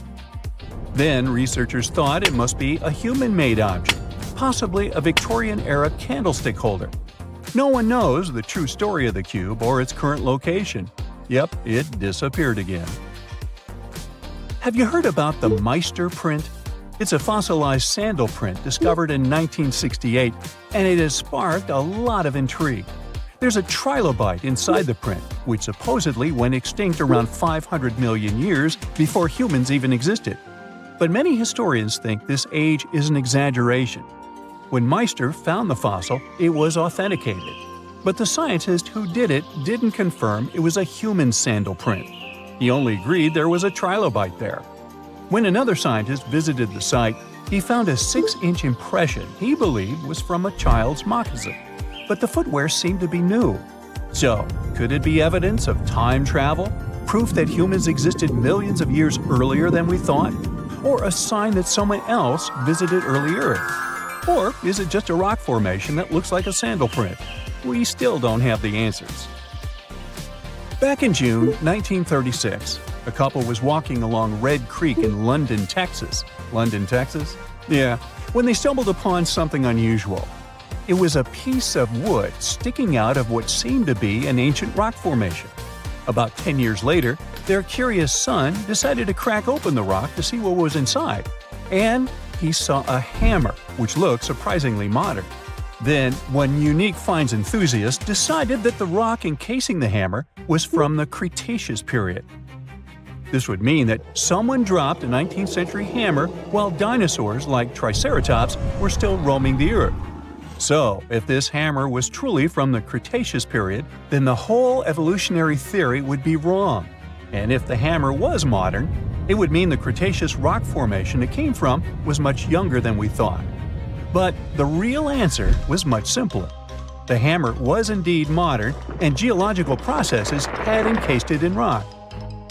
Minerals can harden around an object in a relatively short time. So, the hammer was probably dropped by a miner a century or so ago, and the rock formed around it afterwards. And no, it wasn't a Victorian-era candlestick holder either. Okay, what if I tell you that the extraterrestrials we all imagine as little green men may actually look like very normal Earthlings and chill in Europe? This is the Iberian Peninsula, and people living there are under suspicion. Ooh.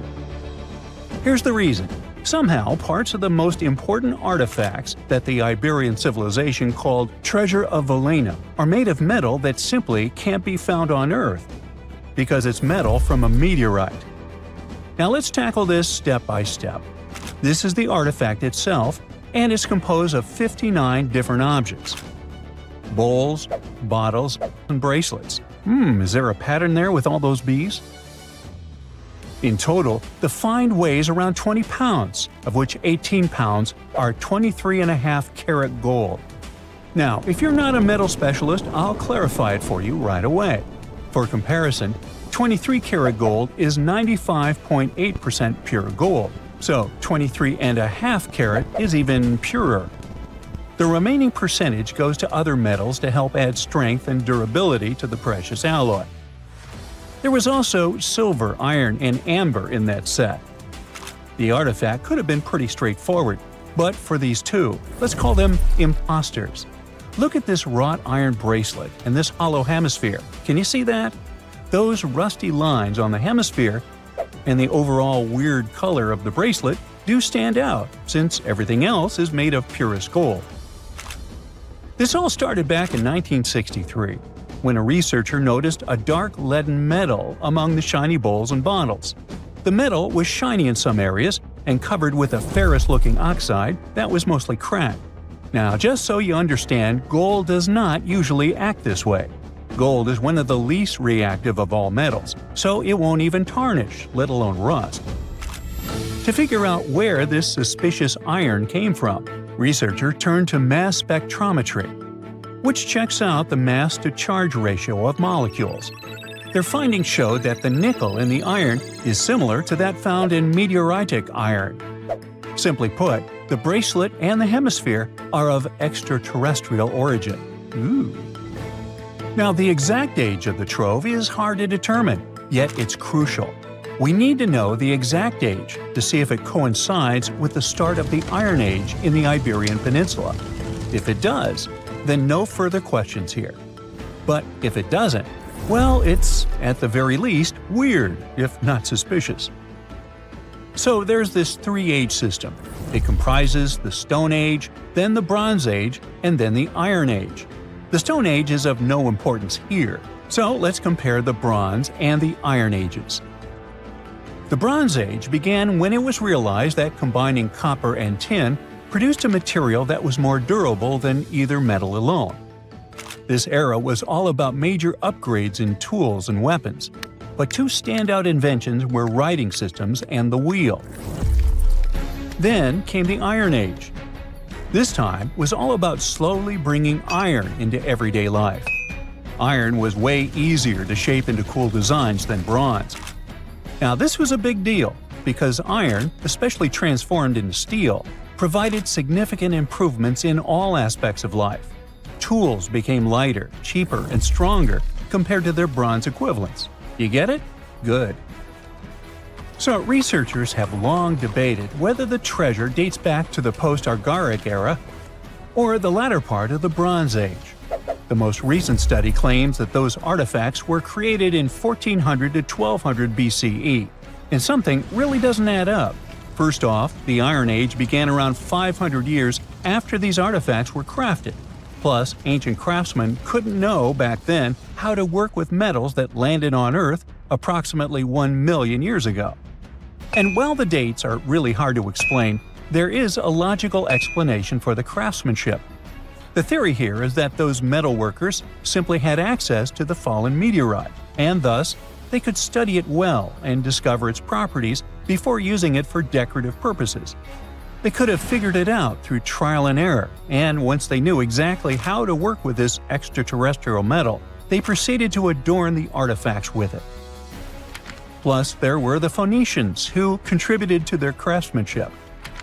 Now, it's true that the Iberian people have been processing metal and making pottery long before the Phoenicians settled on the peninsula.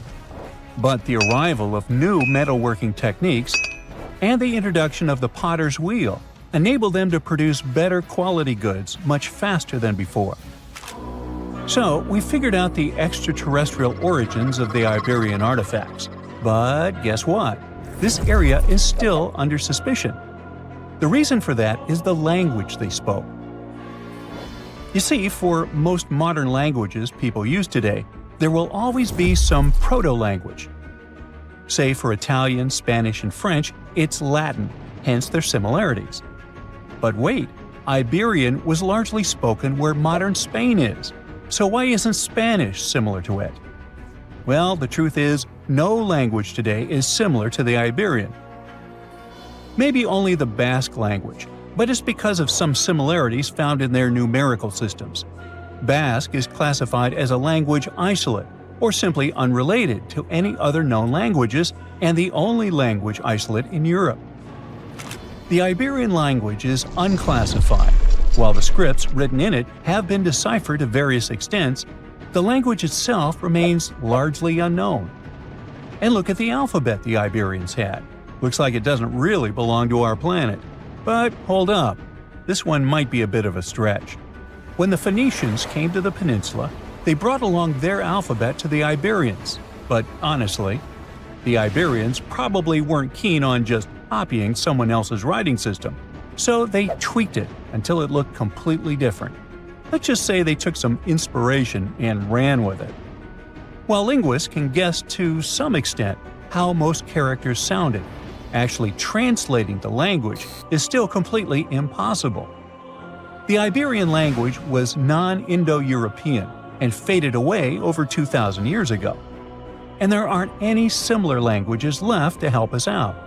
Super frustrating, right? Yeah. We got over 2,000 Iberian inscriptions from tombs, coins, potteries, lead plates, and even cave wall carvings. But aside from a handful of words, we're totally in the dark about what they mean. Now, if we could understand their language, We might have learnt that they were great thinkers and all, but we can only contemplate the works of art they left. Iberian culture has a lot of amazing stuff made by talented artisans. We're talking about not just metalwork and ceramics, but also detailed sculptures, textiles, jewelry, and other personal bling. But here's the catch. Making all those luxury items depended a lot on a big farming class. At the heart of Iberian society, most folks were involved in farming and taking care of livestock. Depending on where you were, the types of farming varied. For example, up in the north, they were all about growing grains, while down in Valencia, they focused on producing olive oil and other agricultural aspects. In the west, raising animals was the name of the game. Still, we don't have much information about the day-to-day lives of the many people doing this essential work. Yet, on the flip side, we know a lot about the upper class of Iberian society, who control these agricultural resources and hire the artisans.